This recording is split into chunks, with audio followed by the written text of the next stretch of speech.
கிறிஸ்து இயேசுவுக்குள் அன்பாய் அழைக்கப்பட்ட அன்புக்குரிய சகோதர சகோதரிகளே, அனைவருக்கும் ஆண்டவர் இயேசு கிறிஸ்துவுடைய நாமத்தினாலே அன்பின் வாழ்த்துக்கள். பரலோக ரகசியங்கள் என்கிற தலைப்பில் எங்களுடைய யூடியூப் சேனலை அனைத்து சகோதர சகோதரிகளும் நீங்கள் பார்த்திருப்பீர்கள் என்று விசுவாசிக்கிறோம். இது ஒரு அருமையான பொக்கிஷல் அடங்கிய ஒரு சேனல். இது வியாபார நோக்கத்திற்காக ஆரம்பிக்கப்பட்ட சேனல் அல்ல. இது உண்மையாக தேவனுடைய பிள்ளைகள். நம்ம ஏற்கனவே கடந்த வாரத்தில் பார்த்தோம் இல்லையா, வானத்து நட்சத்திரம் கடற்கரை மணல், ஒரு மிகப்பெரிய தீர்க்க தரிசனம். அதில் பரலோக ராஜ்யத்திற்கு தேவன் யாரை அழைத்திருக்கிறாரோ அவர்கள் மாத்திரம்தான் இந்த சேனலை நம்ம என்ன செய்ய முடியும், பார்த்து புரிந்து கொள்ள முடியும். சரியா? அந்த அடிப்படையில் கடந்த வாரத்தில் நம்ம 2ஆம் உலகம் பார்த்தோம். ஞாபகம் இருக்குங்களா? 2ஆம் உலகம் அதனுடைய 2வது பாகத்தை நம்ம பார்த்தோம். அதில் 2ஆம் உலகத்தில் என்ன நடந்தது என்கிறதை பார்த்துருக்குறோம், நடந்து கொண்டிருக்கிறதும் பார்த்துட்டோம். ஸோ 1ஆம் உலகத்தில் தேவன் ஆதாமை உருவாக்கி ஒரு தெய்வ பக்தி உள்ள சந்ததி வரணும்னு தேவனுடைய ஒரு சித்தமாக இருந்தது. அது தொடர்ச்சியாக அந்த சம்பவங்களை நம்ம பார்க்கும் பொழுது 1ஆம் உலகம் ஒரு ராஜ்யத சந்ததி வந்துடுச்சு. அதற்கு காரணம் ஒரு தெய்வ பக்தி உள்ள ஒரு முற்பிதா அங்கே இல்லாமல் போயிட்டார். அதனால் தேவனுடைய திட்டம் 2ஆம் உலகத்தில் ரொம்ப கிராண்டாக ஸ்டார்ட் ஆச்சு. அப்போ 2ஆம் உலகத்தில் பார்த்தீங்கன்னா ஒரு நல்ல முற்பிதாவை தேவன் தேர்ந்தெடுத்தார். அந்த முற்பிதா ஆபிரகாம். 1ஆம் உலகம் தாம் அதிகம் நேசித்த மனைவிக்காக தேவனுக்கு கீழ்ப்படியாமல் போயிட்டார் ஆதாம். 2ஆம் உலகம் தாம் அதிகம் நேசித்த மகனையே தேவனுக்கு பலியாக கொடுக்கறதுக்கு துணிஞ்சார் விசுவாசத்தின் மூலம். ஸோ விசுவாசம் ரொம்ப முக்கியம். அந்த ஒரு அடிப்படையில் 2வது உலகத்தில் தேவனுடைய பிளான் ரொம்ப கிராண்டாக ஸ்டார்ட் ஆச்சு. அதனுடைய தொடர்ச்சி இன்னைக்கு வரைக்கும் என்ன நடக்குதுன்னு கடந்த வாரத்தில் பார்த்தோம். அதில் விசேஷமாக நம்ம கவனிக்கும் போது 1ஆம் உலகம் ஆதாமிலிருந்து நோவா வரைக்கும், 2ஆம் உலகம் நோவாவிலிருந்து இன்னைக்கு வரைக்கும், 3ஆம் உலகம் ஆண்டவர் இயேசு கிறிஸ்துவுடைய ராஜ்யம். ஸோ இந்த ராஜ்யம் வருவதற்கு முன்பாகவே இந்த 2ஆம் உலகத்தில் ஒரு முற்பிதாவை தேவன் ஏற்படுத்தி அவருக்கு ஒரு டெஸ்ட் வச்சு அந்த டெஸ்ட்டில் இருக்கக்கூடிய விசுவாசத்தின் மூலம் ஒரு தெய்வ பக்தியுள்ள சந்ததியை உருவாக்க வேணுங்கிறது தேவனுடைய சித்தம். ஸோ அதனால தான் ஒரு வரலாற்று சிறப்பு மிக்க ஆசீர்வாதத்தை அங்கே ஆபிரகாமுக்கு சொல்கிறார். நான் உன் சந்ததியை இல்லையா வானத்து நட்சத்திரங்களைப் போலவும் கடற்கரை மணலத்தனைப் போலவும் பெருக பண்ணுவேன். அப்புறம் அந்த சந்ததி வந்ததுக்கப்புறம் உன் சந்ததிக்குள் பூமியில் உள்ள சகல ஜனங்களையும் ஆசீர்வதிக்கிறேன். வானத்து நட்சத்திரம்ங்கிற ஒரு சந்ததி வரணும், கடற்கரை மணல்னு ஒரு சந்ததி வரணும். இவங்க ஒரு தெய்வ பக்தி உள்ள சந்ததியாக மாறணும். இவங்களை கொண்டு பூமியில் இருக்கிற சகல ஜனங்களையும் நான் ஆசீர்வதிக்கிறேன். தேவன் சொன்னார் இல்லையா? இந்த தீர்க்க தரிசனம் தான் இப்போ நம்ம தொடர்ச்சியாக நம்ம பார்த்துட்ருக்குறோம். அப்போ அந்த 3வது ராஜ்யம், அதாவது 3வது உலகம் வரும்போது ஒரு ஆண்டவர் இயேசு கிறிஸ்துடைய ராஜ்யம் அது எப்படி இருக்கும்? 2 பேதுரு 3ஆம் அதிகாரம் 13ஆம் வசனத்தில் பார்த்தோம் இல்லையா? அவருடைய வாக்குத்தத்தத்தின்படி நீதி வாசமாயிருக்கும் புதிய வானங்களும் புதிய பூமியும் உண்டாகும் என்று காத்திருக்கிறோம். ஸோ அப்போ புதிய வானம் என்கிறது வானத்திற்குரிய அரசாட்சி, பரலோகத்தில் உட்கார்ந்து அரசாட்சி பண்ணுற ஒரு நிலைமை. புதிய பூமிங்கிறது பூமிக்குரிய புதிய ஒரு அரசாட்சி. பூமியில் இருக்கிற ஜனங்களே அரசாளக்கூடிய ஒரு நிலைமை. ஸோ இது 2 ஆசீர்வாதத்திற்குள்ளாக தான் ஆபிரகாமிலிருந்து 2 வகுப்பார் வெளியே வந்தாங்க. அதில் முதல் வகுப்பார் இஸ்ரேல் ஜனங்க தான். ஆனால் அது ஆண்டவர் இயேசு கிறிஸ்து வரைக்கும் அவர்களுக்கு எல்லா வாய்ப்பு கொடுத்தும் டோட்டலாக இஸ்ரேல் ஜனங்கள் அந்த வானத்துக்குரிய ஆசீர்வாதத்தை அவர்கள் மறுத்ததுனால புறஜாதிகளாகிய நமக்கு அது போயிடுச்சு இல்லையா? அப்போ வானத்துக்குரிய ஆசீர்வாதம்ங்கிறது ரொம்ப முக்கியம். வானத்தில் என்ன இருக்கும்? சூரியன் இருக்கும். ஸோ நமக்கு நல்லா தெரியும், என் நாமத்திற்கு பயந்திருக்கிற ஜனங்கள் மேல் நீதியின் சூரியன் உதிக்கும். அப்படின்னா அந்த நீதியின் சூரியன் தான் நம்முடைய ஆண்டவர் இயேசு கிறிஸ்து. அவர் 3வது உலகத்தில், அதாவது கவனிச்சினியா, பரலோகத்தில் ராஜாதி ராஜாவாக அவர் உட்கார்ந்துருக்கும் போது அவரோட அரசாட்சி பண்ணுறதுக்கு ஒரு சிலரை இந்த பூமியில் தேர்ந்தெடுக்கிறார். அதான் கடந்த வாரம் பார்த்தோம். எல்லாவற்றையும் விட்டு உங்கள் பின்னாடி வந்தமே என்ன கிடைக்கும்னு பேதுரு கேட்கும்போது ஆண்டவர் சொன்னார் இல்லையா, மறு ஜென்ம காலத்திலே நான் மகிமையுள்ள சிங்காசனத்தில் உட்கார்ந்திருக்கும் போது என்னை பின்பற்றின நீங்கள். எப்படி பின்பற்றியிருக்கணும்?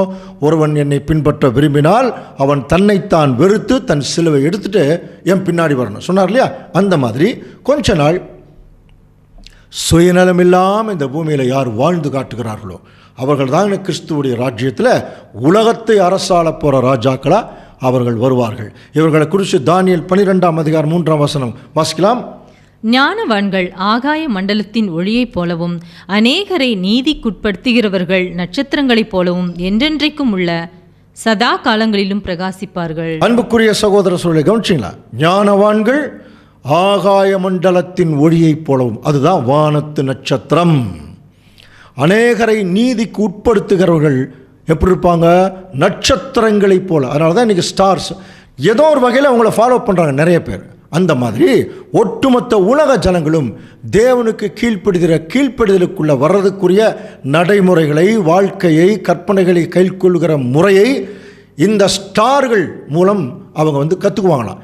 இந்த ஸ்டார்கள் ஆகிறது தாங்க இன்றைக்கி ஒரு சிலரை தேவன் நம்மளை அழைச்சிருக்கிறார். இந்த சப்ஜெக்ட் அவங்களுக்கு தான்.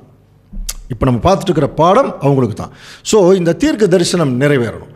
அதனால தான் அவர் முதலே சொல்லிட்டார், வானத்து நட்சத்திரங்களைப் போலவும் கடற்கரை மணலைப் போலவும். அப்போது வானத்து நட்சத்திரங்கிறது பரலோகத்துக்குரிய ஆசீர்வாதம் வாங்கக்கூடிய ஒரு கூட்டம். அவங்களுக்கு முதல்ல இஸ்ரேல் ஜனங்களுக்கு வாய்ப்பு கிடைச்சிது. இப்போ அதில் ஒரு சிலர் வந்துட்டாங்க, மொத்த ஜனங்கள் வரல. அதனால் புறஜாதிகள் இப்போ நம்மெல்லாம் அந்த வாய்ப்புக்கு போயாச்சு. அப்படின்னா மிச்சம் இருக்கிறது கடற்கரை மணல். அப்படிங்கிறது எந்த குறிக்குதுன்னா அந்த பூமிக்குரிய ஒரு ஆசீர்வாதம். அது ஏன் கடற்கரை மணலுக்கு ஒப்பிட்டு சொல்லப்பட்டிருக்கு அப்படின்னா, ஒட்டுமொத்த உலக ஜனங்களும் ஒரு உயிர்த்தெழுந்து வரும் பொழுது, கவனிக்கிறீங்களா, இந்த உலக ஜனங்கள் பற்றி நம்ம ஏற்கனவே படிச்சுக்கிறோம். அவங்க ஒரு கடலுக்கு ஒப்பாக இருக்கிறாங்கன்னு படிச்சிருக்கிறோம் இல்லையா? ஏசாயா 57:20 வாசிக்கலாம். துன்மார்க்கரோ கொந்தளிக்கும் கடலை போல் இருக்கிறார்கள். துன்மார்க்கரோ கொந்தளிக்கும் கடலை போல் இருக்கிறார்கள். ஸோ இந்த கடல் மாதிரி இருக்கக்கூடிய ஜனங்கள் துன்மார்க்கமாக இருக்காங்க. ஸோ இவர்கள் ராஜ்யத்திற்குள்ளே, கிறிஸ்துவுடைய ராஜ்யத்துக்குள்ளே வரும்போது அவர்களை வழி நடத்தணும், அவங்கள கட்டுப்படுத்தணும், சன்மார்க்க வழியில் கொண்டு போகணும். அப்போது கவனிச்சு பார்த்தீங்கன்னா எவ்வளோ பெரிய கடலையும் அந்த கடற்கரையில் இருக்கிற மணல் கட்டுப்படுத்துது இல்லையா? அந்த மாதிரி தான் அந்த கடற்கரை மணலை போல ஒரு வகுப்பாக இருப்பாங்க. அவங்க யாருன்னா அவங்க தான் இன்றைக்கி இருக்கக்கூடிய இஸ்ரேல் ஜனங்கள். புரிஞ்சுங்களா? இஸ்ரேல் ஜனங்கள். ஏன்னா இவங்களுக்கு ஆபிரகாம் நிமித்தமாக தேவன் ஏற்கனவே ஆசீர்வதிச்சிட்டார். அதை வித்துட்டா வாங்கவே மாட்டார். அப்போது பரலோகத்துக்குரிய ஆசீர்வாதம் கிடைச்சிது. ஆனால் அவங்க மறுத்ததுனால இப்போ இந்த பூலோகத்துக்குரிய ஆசீர்வாதத்துக்குள்ளே அவர்கள் வந்துடுவாங்க. எல்லாருமே திருத்திடுவாங்க, அதில் எந்த டவுட்டுமே வேண்டாம். ஸோ எப்படி இந்த படத்தை பார்த்தீங்கன்னா அவ்வளோ பெரிய கடலை ஒரு மணல் எப்படி கட்டுப்படுத்துதோ, ஸோ இஸ்ரேல் ஜனங்களுடைய கட்டுப்பாட்டுக்குள்ளே பூலோக ராஜ்யம் இருக்கும். அதில் எல்லா ஜனங்களும் உயிர்த்தெழுந்து ஆசீர்வதிக்கப்படுவார்கள். இதையத்தான் ஆதியாகமம் 22:18 சொல்லும்போது, நீ என் சொல்லுக்கு கீழ்ப்படிந்தபடியினாலே உன் சந்ததிக்குள் பூமியில் இருக்கிற சகல ஜனங்களையும் ஆசீர்வதிக்கப்படும். ஓகே, கவனிங்க. இதுதான் தேவனுடைய பிளான், இதுதான் தேவனுடைய திட்டம். இப்போ ஒரு கேள்வி, திட்டமெல்லாம் நல்லா இருக்குது, ஆனால் இன்றைக்கி உலகம் போய் கொண்டிருக்கிற போக்கு, ஜனங்களுடைய மனநிலை, எங்கே பார்த்தாலும் பயப்படுற மாதிரி தான் சூழ்நிலை, இதெல்லாம் இன்றைக்கி வந்து கொண்டிருக்கும்போது இப்படிப்பட்ட ஒரு ராஜ்யம் பின்னாடி வருது, நல்ல விஷயந்தான். ஆனால் இப்போ உலகம் போய் கொண்டிருக்கிற போக்கை பார்க்கும்போது அன்புக்குரிய சகோதர சகோதரர்களே, ஏண்டா இந்த பூமியில் உலகத்தில் வாழ்கிறோம் என்கிற அளவுக்கு அநேக ஜனங்கள் வந்துட்டாங்க. வாழ்க்கையிலேயே சோர்ந்துட்டாங்க. ஏற்கனவே பார்த்தோம் இல்லையா? அதாவது பணக்காரன் மேலும் பணக்காரன் ஆகிறான், ஏழை மேலும் ஏழை ஆகிட்டுருக்கிறான். பணக்காரன் தன்னுடைய பணத்தில் கொழித்து சுகபோகமாக வாழ்ந்துட்டு இருக்கிறான். இப்போ சமீபத்தில் நடந்துட்டுருக்கிற நிகழ்ச்சிகள் எல்லாம் நீங்கள் பார்ப்பீங்க, நியூஸ்லலாம் பார்த்துருக்கலாம். ஆனால் பாவம், எங்கேயோ ஒரு மூலையில் குடிசையில் இருக்கிற ஒரு ஏழைக்கு சாப்பாடு கிடைக்கிறதில்ல. அப்போ அவங்கெல்லாம் எவ்வளோ மன கஷ்டத்தில் இருப்பாங்க. நம்ம ஏங்க இந்த மனுஷனாக வாழ்கிறோம்? அப்போது இந்த வாழ்க்கைக்கு ஒரு முடிவே இல்லையா? இன்றைக்கி அநேகம் பேர் உலகம் அழியுதுன்னு சொல்லும்போது, இந்த உலகம் அழியுதுங்கிறத குறித்து பயத்தை விட எதிர்பார்ப்பு ஜாஸ்தி ஆகிடுச்சான். ஏன்னா இந்த இப்படிப்பட்ட ஒரு உலகம் தேவையில்லை. அப்படிப்பட்ட ஜனங்கள் எல்லாம் துரோகிகளாக இருக்கிறாங்க, சுயநலவாதிகளாக இருக்கிறாங்க, படு மோசமான மைண்ட் இருக்கிறாங்க. எல்லா ஜனங்களுமே இன்க்ளூடிங் கிறிஸ்தவ ஜனங்களையும் சேர்ந்து தான். கவனிச்சு பாருங்கள், எல்லாருமே ஒரு விதமான அது இந்த செல்ஃபோனு மற்ற காரியங்கள் எல்லாம் வந்தோடனே வேறு மாதிரி ஒரு மைண்டுக்கு போயிட்டான். மற்றவர்கள் சாவதில் அவ்வளோ சந்தோஷப்படுகிற ஜனங்களாக இருக்கிறான். இப்படியெல்லாம் இருக்கும் பொழுது பாவம் ரொம்ப இந்த பூமியில் பிறக்கும் போதே கஷ்டப்பட்டு, வாழும்போதும் கஷ்டப்பட்டு, சாகும்போதும் கஷ்டப்படுற எத்தனை ஜனங்கள் இந்த பூமியில் இருக்காங்க. இவங்களுக்கெல்லாம் என்ன தெரியுங்களா எண்ணம்? ஏண்டா இந்த பூமியில் இருக்கிறோம். இன்னொரு வகுப்பார் கட்டாயமாக ஒரு மனநிலைக்குள்ளே வந்துடுவோம். அது எவ்வளோ பெரிய பணக்காரனாக இருந்தாலும் சரி. உண்டாய் கம்பெனியுடைய ஓனரே தற்கொலை பண்ணிட்டு செத்து போனான். கவனிச்சு பாருங்க. பெரிய பெரிய பணக்காரர்கள் எத்தனையோ பேர் தற்கொலை பண்ணிட்டாங்க. சினிமா நடிகர்கள் தற்கொலை பண்ணுறாங்க. நிறைய பணம் கொளிக்குது. அப்போ ஏன் அவங்க தற்கொலை பண்ணுறாங்க? அப்போது அந்த பணம் அவங்களுடைய வாழ்க்கையில் பெருசாக ஒரு சந்தோஷத்தை கொண்டு வரல. அப்படின்னா நம்மளே நமக்கு எடுத்துங்க, நம்ம எல்லாருமே ஏதோ ஒரு சந்தர்ப்பத்தில் என்னடா லைஃப், பேசாமல் செத்து போயிடலாமா அப்படிங்கிற எண்ணமெல்லாம் வந்திருக்கும். ஆனால் அதுக்கு பயம். சில பேர் தைரியமாக செத்துறாங்க. இப்படியாக இந்த உலகம் போயிட்டு இருக்கும்போது இவைகளுக்கெல்லாம் ஒரு முடிவு வராதா என்று சொல்லி இன்றைக்கி அநேக ஜனங்கள் ஏங்கி கொண்டிருக்கிறார்கள். அன்புக்குரிய சகோதர சகோதரிகளே, நான் சொல்கிறது உண்மையா இல்லையா? நல்லா திங்க் பண்ணி பாருங்கள். நம்ம மனசுக்கே தெரியும். ஆமாங்க, இந்த பூமி என்னங்க பூமி இது, நிம்மதியாகவே வாழ முடியல, விலைவாசி ஏறிடுச்சு, என்னென்னமோ பிரச்சனைகள் நடந்துட்டுருக்கேன் என்று சொல்லி நினைக்கும் போது இதற்கெல்லாம் ஒரு முடிவு இல்லையா? அப்படின்னா வேதம் பைபிள் கிட்ட போய் நீங்கள் கேட்டிங்கன்னா இதற்கெல்லாம் ஒரு முடிவு இருக்குது. அந்த முடிவுக்கு பேர் ஆண்டவர் இயேசு கிறிஸ்துடைய ராஜ்யம் அப்படின்னு சொல்லும். சரிங்க, அது எப்போ வரும்? எப்போ தான் அது வரும்? எப்போ தான் இந்த உலகம் முடியும் என்ற ஒரு எதிர்பார்ப்பு இருக்கு இல்லையா? இந்த எதிர்பார்ப்பு 2000 வருஷத்துக்கு முன்பாகவே நம்முடைய ஆண்டவர் இயேசு கிறிஸ்துடைய சீஷர்களுக்கு ஒரு நாள் ஒரு கேள்வியாக வந்தது. இப்போ ஆண்டவர் இந்த பூமியில் வந்தபோது அவர் என்ன சொன்னார்னா, நான் உலகத்தான் அல்லாதது போல நீங்களும் உலகத்தார் அல்ல சொன்னார். இந்த உலகம் என்னுடையதல்ல, இந்த உலகத்தின் அதிபதி வருகிறான், அவனிடத்தில் எனக்கு ஒரு பங்கும் இல்லைன்னார். ஸோ அப்போ இந்த 2ஆம் உலகமே சாத்தானுடைய கட்டுப்பாட்டுக்குள் இருக்கிறதுனால தான் இவ்வளோ பிரச்சனைகள், இவ்வளோ சண்டைகள், இவ்வளோ பொறாமைகள் வந்துருச்சு இல்லையா? அப்போ இப்படிப்பட்ட ஒரு சூழ்நிலையில் கிறிஸ்துவுடைய ராஜ்யம், கடவுளுடைய ராஜ்யம் வரப்போகிறது அப்படிங்கிற ஒரு நியூஸு அந்த சீஷர்களுக்கு கொஞ்சம் அப்படியே சொல்லிகிட்டே வந்தார். இதெல்லாம் அழிய போகுதுன்னு. அப்போ ஒரு நாள் ஆண்டவர் இயேசு கிறிஸ்துவிட்ட வந்து அவருடைய சீஷர்கள் கேட்குறாங்க பாருங்கள், நமக்காகவே இந்த கேள்வி கேட்குறாங்க. எப்படி நமக்கு என்னைக்காவது ஒரு நாள் அந்த கேள்வி வந்துச்சு இல்லையா? இதுக்கெல்லாம் எப்போ முடிவு கிடைக்கும்னு இப்போ கேள்வி கேட்குறாங்க. வாசிக்கலாம் பாருங்கள். மத்தேயு 24ஆம் அதிகாரம் 3ஆம் வசனம். பின்பு அவர் ஒலிவ மலையின் மேல் உட்கார்ந்திருக்கையில் சீஷர்கள் அவரிடத்தில் தனித்து வந்து, இவைகள் எப்பொழுது சம்பவிக்கும்? உம்முடைய வருகைக்கும் உலகத்தின் முடிவுக்கும் அடையாளம் என்ன? பாருங்க, இந்த ஒரு கேள்வி வந்து ரொம்ப ஞானமாக கேட்குறாங்க. உம்முடைய வருகைக்கும் இந்த உலகத்தின் முடிவிற்கும் அடையாளம் என்ன? இந்த வசனம் நமக்கு எப்படி எஜுகேட் பண்ணுது அப்படின்னா, ஆண்டவர் இயேசு கிறிஸ்து வந்துட்டார்னா இந்த உலகத்திற்கு ஒரு முடிவு வந்துடும். இந்த 2ஆம் உலகத்துக்கு, இந்த சாத்தான் உலகத்துக்கு, அவனுடைய அமைப்புகளுக்கெல்லாம் ஒரு முடிவு கட்டாயமாக வந்துடும். இந்த வசனம் தான் சொல்லுது. ஏன்னா ஆண்டவர் அப்படி தான் சொல்லியிருக்கார். நான் வந்துட்டேன்னா இந்த உலகத்துக்கு ஒரு, ஆனால் ஒன்று, அவர் வந்துட்டா இந்த உலகத்துக்கு ஒரு முடிவு வருங்கிறது எடுத்தொன்னே அப்படியே மலர்கள் பூக்காது, பூக்கள் அப்படியே பூக்காது, கனிகள் அப்படியே தொங்காது. ஏன்னா இது சாத்தானுடைய உலகம். இந்த உலகத்தினுடைய அமைப்புகள், இதனுடைய எல்லா விதமான அரேஞ்ச்மெண்ட்ஸ் எல்லாமே எடுக்கணும் ஆண்டவர் இயேசு கிறிஸ்து. அப்போ எடுக்கும்போது இந்த உலகம் பயங்கரமான ஒரு கர்ப்ப வேதனைக்குள்ளே வந்துடும். உலக ஜனங்கள், அரசாங்கங்கள், தலைவர்கள் எல்லாமே கிடுகிடுன்னு நடிக்கிடுவாங்க. அது ஏற்கனவே அதை ஆரம்பிச்சாச்சு. கவனிக்கிறீங்களா? அப்போ அப்படிப்பட்ட ஒரு மகா பெரிய உபத்திரவம் இந்த பூமியில் இருக்கும். ஆண்டவர் இயேசு கிறிஸ்து இந்த பூமியில் வந்துட்டார்னா. கவனிக்கிறீங்களா? சரி, இப்போ இவங்க என்ன கேள்வி கேட்டாங்க? உம்முடைய வருகைக்கும் இந்த உலகத்தின் முடிவுக்கும் அடையாளம் என்ன? ரொம்ப சிம்பிளாக என்ன கேட்டிருக்கலாம் தெரியுங்களா அன்புக்குரிய சகோதர சகோதரர்களே? ஆமாம், நீங்கள் எப்போ வருவீங்க அப்படின்னு ஒரு சிம்பிளாக கேட்டிருக்கலாம்ல. ஒரு வேளை ஆண்டவர் இயேசு கிறிஸ்து அவங்க இப்படி கேட்டிருந்தாங்கன்னா, இப்போ ஒரு வேளை ஆண்டவர் இயேசு கிறிஸ்து இப்படி பதில் சொன்னார்னு வச்சுங்க, 2024 வருஷம் செப்டம்பர் மாதம் 15ஆம் தேதி சாயங்காலம் ஒரு 12 மணிக்கு நான் நேராக வந்து எங்கே இறங்க போகிறேன், பெரிய சென்னையில் இருக்கக்கூடிய சேப்பாக்கம் மைதானத்தில் வந்து இறங்க போகிறேன் அப்படின்னு ஒரு வேளை, அல்லது அமெரிக்காவில் நியூயார்க்கில் மிகப்பெரிய மைதானத்தில் இறங்க போகிறேன், ஏதாவது ஒரு நியூஸ் நமக்கு பைபிள் இருந்துருந்துச்சுன்னா, நம்ம மக்கள் யார் தெரியுங்களா? பயங்கரமான புத்திசாலிகள். அதே செப்டம்பர் மாதம் 15ஆம் தேதி நைட்டு 11:30 வரைக்கும் எல்லா தப்பும் பண்ணுவோம். 11:45 ஐயோ ஆண்டவரேன்ட்டு போய் காலில் விழுந்துருவோம்.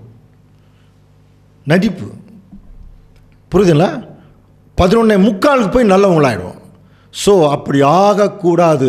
மனப்பூர்வமாக ஒருத்தர் திருந்தணும். அதனால தான் ஆண்டவர் இயேசு கிறிஸ்து வந்திருக்கும்போது இந்த ராஜ்யத்தினுடைய அழிவுகள், இந்த ராஜ்யமெல்லாம் எப்போ வெளியே போகும் என்கிற நியூஸை அவர் கடைசி வரைக்கும் பைபிளில் எங்கேயுமே சொல்ல. அந்த நாளையும் அந்த நாளிகையும் பிதா ஒருவர் தவிர யாருக்கும் தெரியாதுன்னு சொல்லிட்டார். தெரிஞ்சதுன்னா நம்ம ஆளுங்க பயங்கரமான புத்திசாலிகளாகிடுவோம். அதனால தான் ஆண்டவர் இயேசு கிறிஸ்து அதை சொல்லலை. சீஷர்களும் ரைட் டைம் அண்ட் டேட் கேட்கல. அவங்க என்ன கேட்டாங்கன்னா, உங்களுடைய வருகைக்கும் உலகத்தின் முடிவிற்கும் அடையாளம் என்ன? ஒரு அடையாளத்தை சொல்லுங்க. இப்போ ஆண்டவர் சில அடையாளங்களை சொல்கிறார். பாருங்கள், மத்தேயு 24:6 வாசிக்கலாம். யுத்தங்களையும் யுத்தங்களின் செய்திகளையும் கேள்விப்படுவீர்கள். பாருங்க, கேள்விப்படுவீர்கள், கலங்காதபடிக்கு எச்சரிக்கையாயிருங்கள். கேள்விப்படுவீர்கள், கலங்காதபடிக்கு எச்சரிக்கையாயிருங்கள். இதெல்லாம் யாருக்கு? உலக ஜனங்களுக்கா? இல்லை இதை படிக்காத கிறிஸ்தவர்களுக்கா? படித்து புரியாத கிறிஸ்தவர்களுக்கா? இது யாருக்கும் கிடையாது. உண்மையாலுமே ஆண்டவரை பின்பற்றக்கூடிய பிள்ளைகளுக்காகவே அந்த வசனம். யுத்தங்களின் செய்திகளை கேள்விப்படுவீர்கள், அப்புறம் கலங்காதபடிக்கு எச்சரிக்கையாயிருங்கள். இவைகள் எல்லாம் சம்பவிக்க வேண்டியது, ஆனாலும் முடிவு உடனே வராது. அப்போது கிறிஸ்து பூமியில் வர்றாருனாலே இங்கே நிறைய யுத்தங்களை பற்றின செய்திகள் இப்போ நமக்கு வந்துட்டு தான் இருக்கு. யுத்தங்களை பாருங்க, உக்ரைன் வார், ரஷ்யா உக்ரைன் வார், இப்போ இஸ்ரேல் வாரில் பின்னாடி பெரிய அளவில் நம்ம பார்க்க போகிறோம். அடுத்தது பார்த்தீங்கன்னா ஒவ்வொரு நாடுகளுக்கு இடையில் பாருங்கள் என்ன சொல்கிறாருன்னா, ஜனத்துக்கு விரோதமாக ஜனமும் ராஜ்யத்துக்கு விரோதமாக ராஜ்யம் எழும்பும், பஞ்சங்களும் கொள்ளை நோய்களும் பூமி எதிர்ச்சிகளும் பல இடங்களில் உண்டாகும். இதை நம்ம ஜெனரேஷன்லேயே நிறைய பூமி அதிர்ச்சி பார்த்துட்டோம். சோமாலியா, காங்கோ நாடுகள் எல்லாம் பயங்கரமான பஞ்சம் இன்னைக்கு வரைக்கும் இருக்குது. ஒரு சாப்பாட்டுக்காக 10 பேர் 100 பேர் என்ன செய்வாங்களாம், ஒருத்தனை கொலை பண்ணிடுவாங்க. அந்த மாதிரி ஒரு மகா பெரிய பஞ்சங்கள் இந்த பூமியில். நம்ம நாட்டிலேயே வந்துச்சுலேயே ஒரு 10-15 வருஷங்களுக்கு முன்னாடி சாப்பாட்டுக்கு வழி இல்லாமல் கஞ்சி தொட்டி எல்லாம் திறந்து கஞ்சி சாப்பிட்டாங்கன்னு எல்லாம் படிச்சுக்கிறோம். ஒரு விவசாயி புல்லை சாப்பிட்டாருன்னு படிக்கிறோம். இது இன்னொரு தடவை வர்றதுக்கு ரொம்ப நேரம் ஆகாது அன்புக்குரிய சகோதர சகோதரி. ஏன்னா இன்றைக்கி நம்ம நாடு போயிட்டுருக்கிற நிலைமை அந்த மாதிரி. சரியான குடிக்கிறதுக்கு தண்ணி இல்லை. அந்த குழந்தை பாருங்கள், ஒரு சேத்துல தண்ணி எடுத்துகிட்டு பாருங்கள். அப்போ குழந்தைகளுக்கு தேவையான சரியான போஷாக்கு இல்லை. எல்லா சாப்பாட்லேயும் கலப்படம் ஆயிடுச்சு. ஆனால் டெக்னாலஜி மட்டும் என்ன இருக்குன்னா நல்லா வளர்ந்துருக்கு. ஆனால் இந்த டெக்னாலஜி வச்சுக்கிட்டு மனுஷன் ஒன்றும் பண்ண முடியாது. சில பேருக்கு சில வசதிகள் அதிகமாக முடியாது. இன்றைக்கி டெரரிசம் ஜாஸ்தி ஆகிடுச்சு பாருங்கள், தீவிரவாதங்க. பாவம், இந்த குழந்தைகள் எல்லாம் எவ்வளோ கஷ்டப்படுறாங்க. இதில் இந்த படத்தை கொஞ்சம் பாருங்கள்.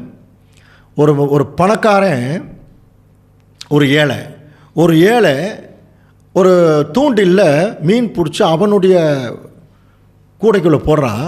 இந்த பணக்காரன் அந்த ஏழையினுடைய தூண்டில் போட்ட அந்த மீனை எடுத்து சாப்பிட்றான். இன்றைக்கி இதுதாங்க நிலைமை. எல்லா ஏழைகளுடைய பணத்தையும் இன்றைக்கி பெரும் பணக்காரர்கள் சாப்பிட்டு கொழுத்து போயிருக்கிறாங்க. ஆனால் பைபிளில் ஒரு வசனம் இருக்குது, இன்னும் கொஞ்ச நாளில் உலக மிகப்பெரிய பணக்காரர்களுக்கு ஒரு மிகப்பெரிய அச்சுறுத்தல் வரப்போதான். ஐஸ்வர்யவான்களே நீங்கள்லாம் நடுங்குங்கள், யாக்கோபு எழுதியிருக்கார். ஏன்னா இவங்கெல்லாம் பணத்தில் கொழிச்சுட்டு சாதாரண ஜனங்களை கவனிக்கிறதே இல்லை. சாப்பாட்டுக்கு இல்லாத ஜனங்களை பற்றி அவங்களுக்கு கவலையே இல்லை. அவர்களும் ரத்தமும் சதையுமான ஜனங்கள்னு பார்க்குறதில்ல. அது மட்டும் இல்லை, சரி பொதுமக்களை கவனிக்கிற தலைவர்கள், அதனுடைய பார்லிமெண்ட்டு எல்லாமே கவனிச்சிங்கன்னா அது பாருங்கள், நிறைய சில பார்லிமெண்ட்லாம் அவங்களுக்குள்ளேயே சண்டை, சேரெல்லாம் பறக்குது பாருங்கள். ஒரு பார்லிமெண்ட்டில் கண்ணீர் புகை கொண்டு வீசுகிறாங்கன்னா இவர்களெல்லாம் ஜனங்களுடைய தலைவர்களாக. இப்போ இவங்கெல்லாம் போய் எப்படி ஜனங்களை காப்பாற்ற போகிறாங்க பாருங்கள். அது மட்டும் இல்லை, இங்கே எக்கச்சக்கமான வறட்சி இந்த பூமியில் நடந்துட்டுருக்குது. பயங்கரமான கொள்ளை நோய்கள். என்ன நோய் வருதுன்னு ஜனங்களுக்கு இப்போ தெரியல. இப்படிப்பட்ட கொள்ளை நோய்களும் பூமி எதிர்ச்சிகளும் பல இடங்களில் உண்டாகும். இதை நம்ம எல்லாம் கவனிச்சுட்டே வரோம். ஸோ இதையெல்லாம் பார்க்கும்போது அன்புக்குரிய சகோதரரே, ஒரு இடத்துல டிவியில் பார்க்குறோம், நம்ம சேஃபாக இருக்கிறோம். ஆனால் அந்த இடத்துல பாதிக்கப்பட்ட மக்கள் எத்தனை பேர் வலியில் துடிச்சு செத்து போயிட்டுருக்காங்க. இதெல்லாம் யாராவது கவனிக்கிறாங்களா? ஸோ இதெல்லாம் கொஞ்சம் பார்க்கும்போது சத்தியத்தை உற்று நோக்குகிற தேவனுடைய பிள்ளைகள், ஆண்டவரே ஆண்டவரே ஏதாவது இது மாறாதான்னு ஜெபம் பண்ணுறாங்க. ஆனால் இன்னும் மாறலை. ஆனால் இதை குறித்து வேத வசனங்களுக்குள்ளே போகும்போது இவைகள் எல்லாம் ஆண்டவர் இயேசு கிறிஸ்து வரும்போது நடக்கும். மத்தேயு 24:8 வாசிக்கலாம் பாருங்கள். இவைகளெல்லாம் வேதனைகளுக்கு ஆரம்பம். அன்புக்குரிய சகோதரர், கொஞ்சம் கவனிச்சிங்களா? வேதனைகளுக்கு ஆரம்பமா?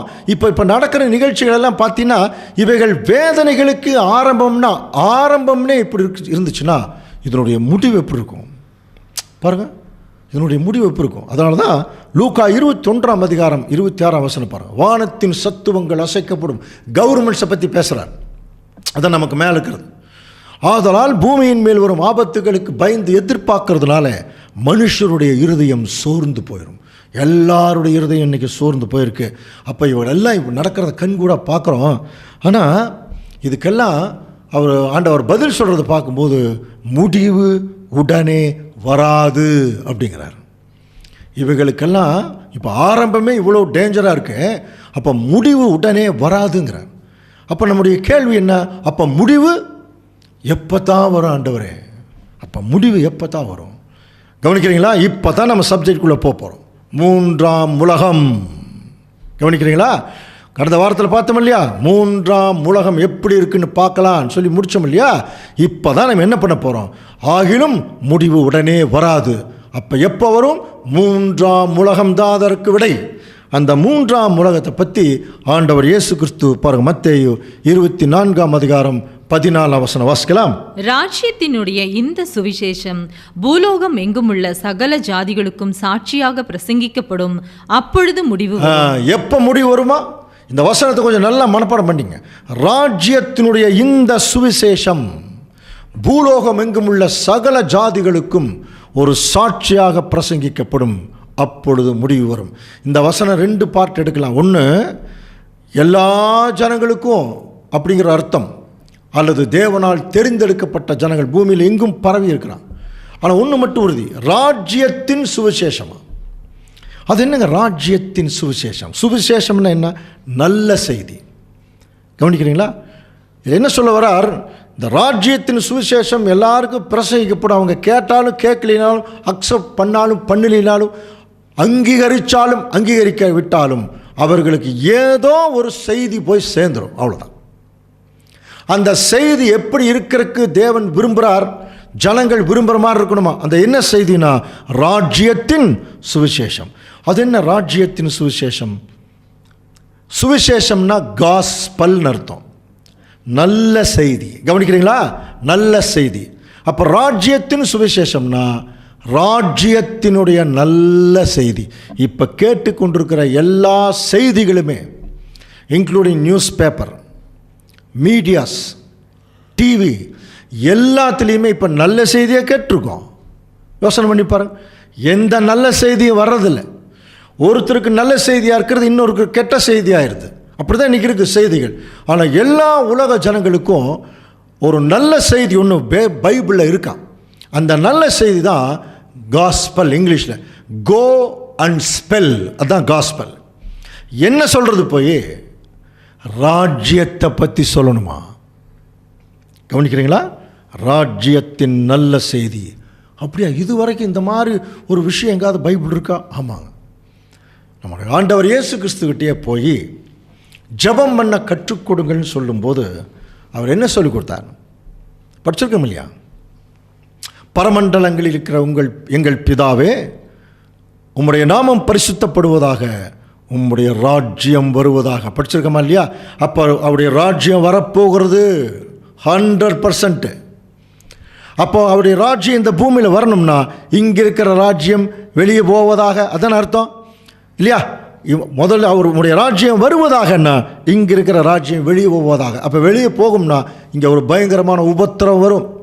அவ்வளோ சீக்கிரம் சாத்தான் விடுவானா? அது அவனுடைய கவர்மெண்ட் இல்லை, விடுவானா? அங்கே ஒரு மிகப்பெரிய பிரளயம். அந்த பிரளயம் தான் இன்றைக்கி பார்த்துட்ருக்குறோம். போராட்டங்கள், பயங்கரமான பிரச்சனைகள், போர்கள் எல்லாம் அதனுடைய அடையாளம் தான். கவனிக்கிறீங்களா? ஸோ இப்போ ஆண்டவர் இயேசு கிறிஸ்துடைய ராஜ்யம் இந்த பூமியில் வரப்போகிறது உறுதி. இப்போ நம்ம என்ன செய்ய போகிறோம் தெரியுங்களா? அப்படியா? இன்னொரு இடத்துல கூட சொல்கிறார் பாருங்க, முதலாவது தேவனுடைய ராஜ்யத்தையும் அவருடைய நீதியும் தேடுங்கள், பின்பு எல்லாத்தையும் கூட கொடுக்குறேன் சொன்னார் இல்லையா? அப்படின்னா ஆண்டவரே, உம்முடைய ராஜ்யம் இந்த பூமியில் வந்தால் அது எப்படி இருக்கும்? எப்படி இருக்கும்?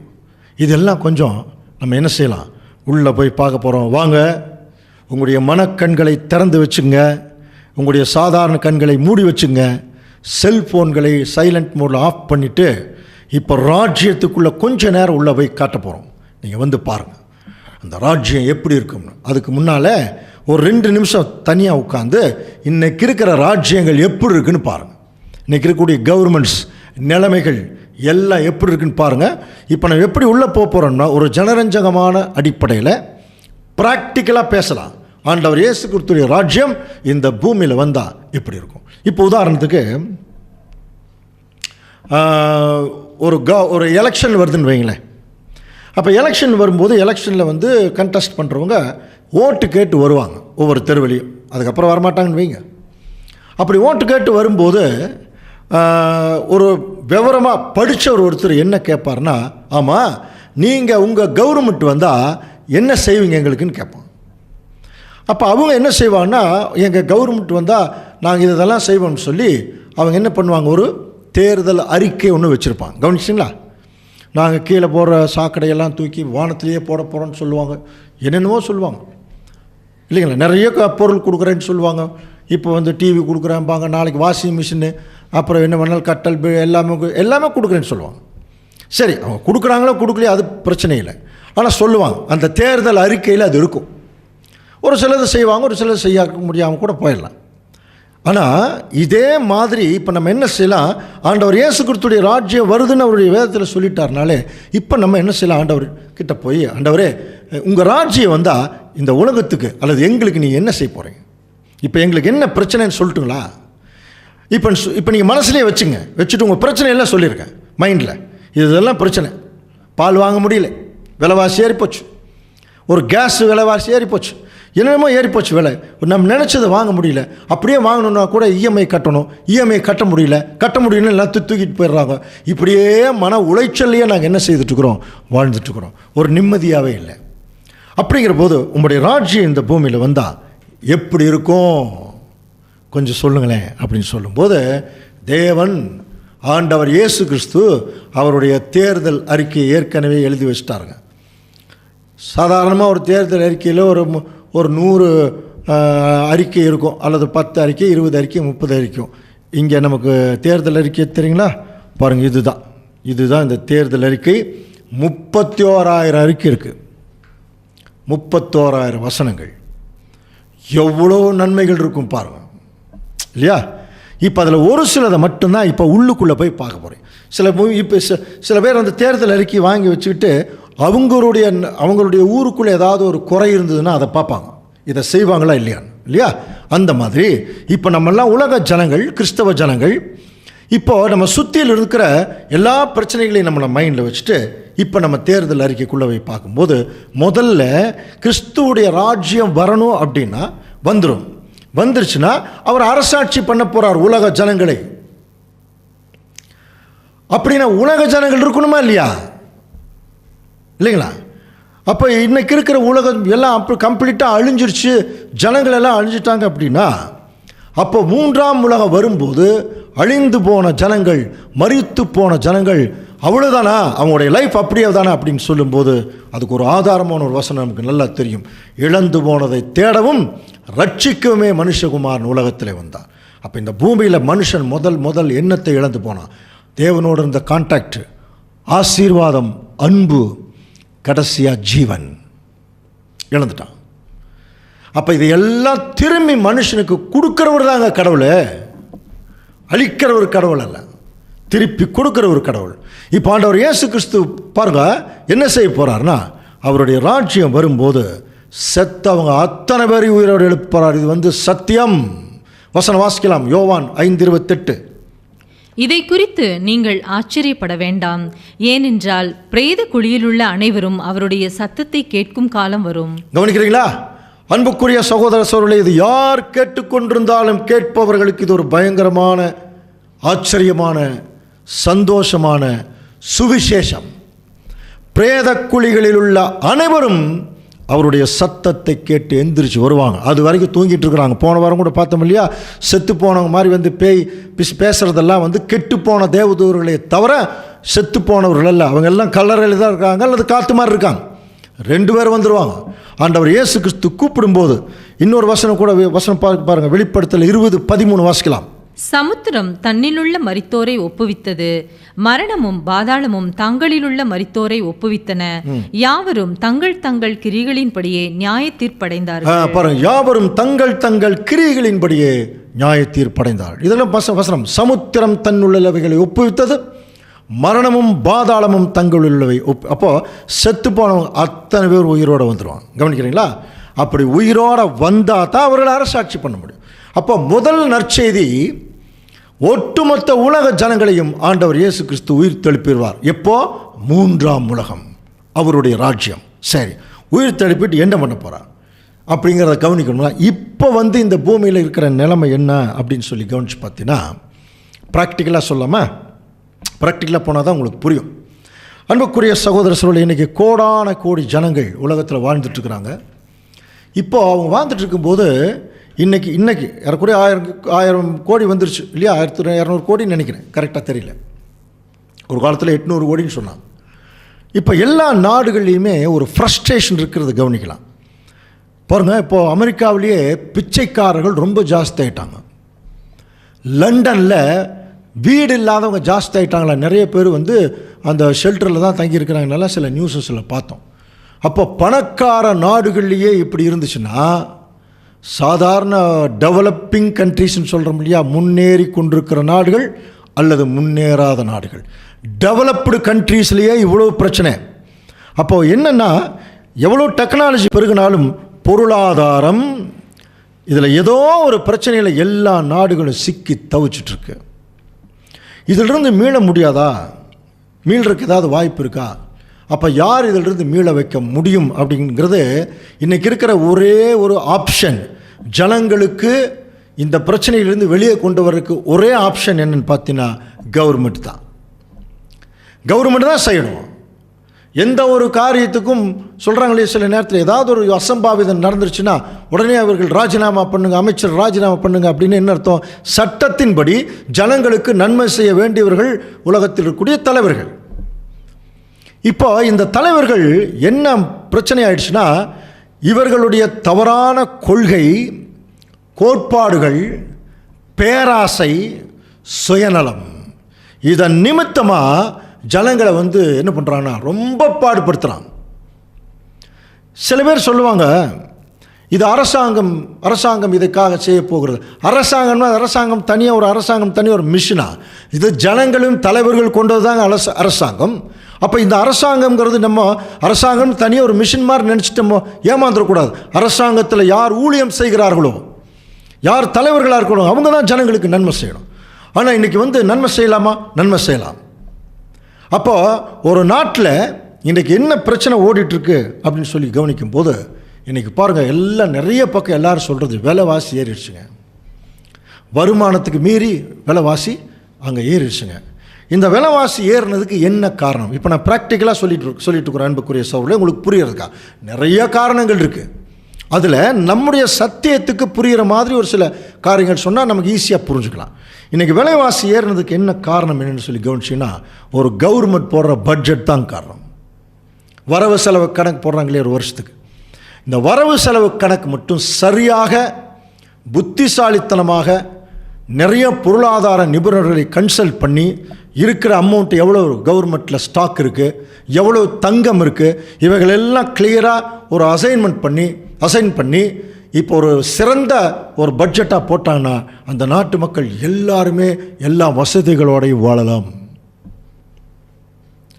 ஆனால் இன்றைக்கி பாருங்கள், எல்லா நாடுகள்லையும் பட்ஜெட் போடுறாங்க. அதில் கவனிக்கிறீங்களா, ஏன் விலைவாசி ஏறி போச்சுங்கிறதுக்கு நிறைய காரணங்கள். ஒரு முக்கியமான காரணம் கவர்மெண்ட் போடுற பட்ஜெட் தான். இப்போ நமக்கே தெரியும், ஒரு கவர்மெண்ட் ஒரு பட்ஜெட் போடுறாங்கன்னா முதல் கவர்மெண்ட்டில் நிறைய டிபார்ட்மெண்ட்ஸ் இருக்குது, மேஜர் டிபார்ட்மெண்ட் இருக்குது இல்லையா? என்னென்ன பாருங்கள், அஞ்சல் துறை, ரயில்வே துறை, போக்குவரத்து துறை, விமானத்துறை, வேறு என்னென்ன துறை, இன்னும் நிறைய துறைகள் எல்லாம் இருக்குது. பொதுமக்களுக்கு சேவை செய்ய வேண்டிய துறை, மின்சாரத்துறை, நிறைய துறை இருக்குது. அதில் டிஃபென்ஸ், இராணுவம் இருக்கு இல்லையா?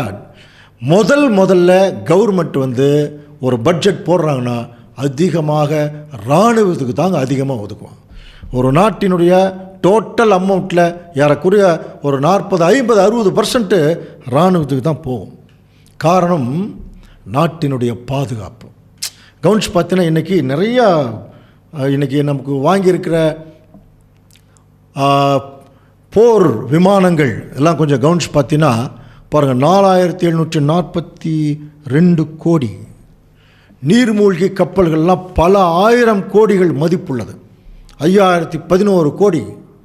புரியுதுங்களா? அதே மாதிரி ரொம்ப அதிகமான தொழில்நுட்பத்தை அடங்கிய ஹெலிகாப்டர்ஸ் எல்லாம் 3460 கோடி.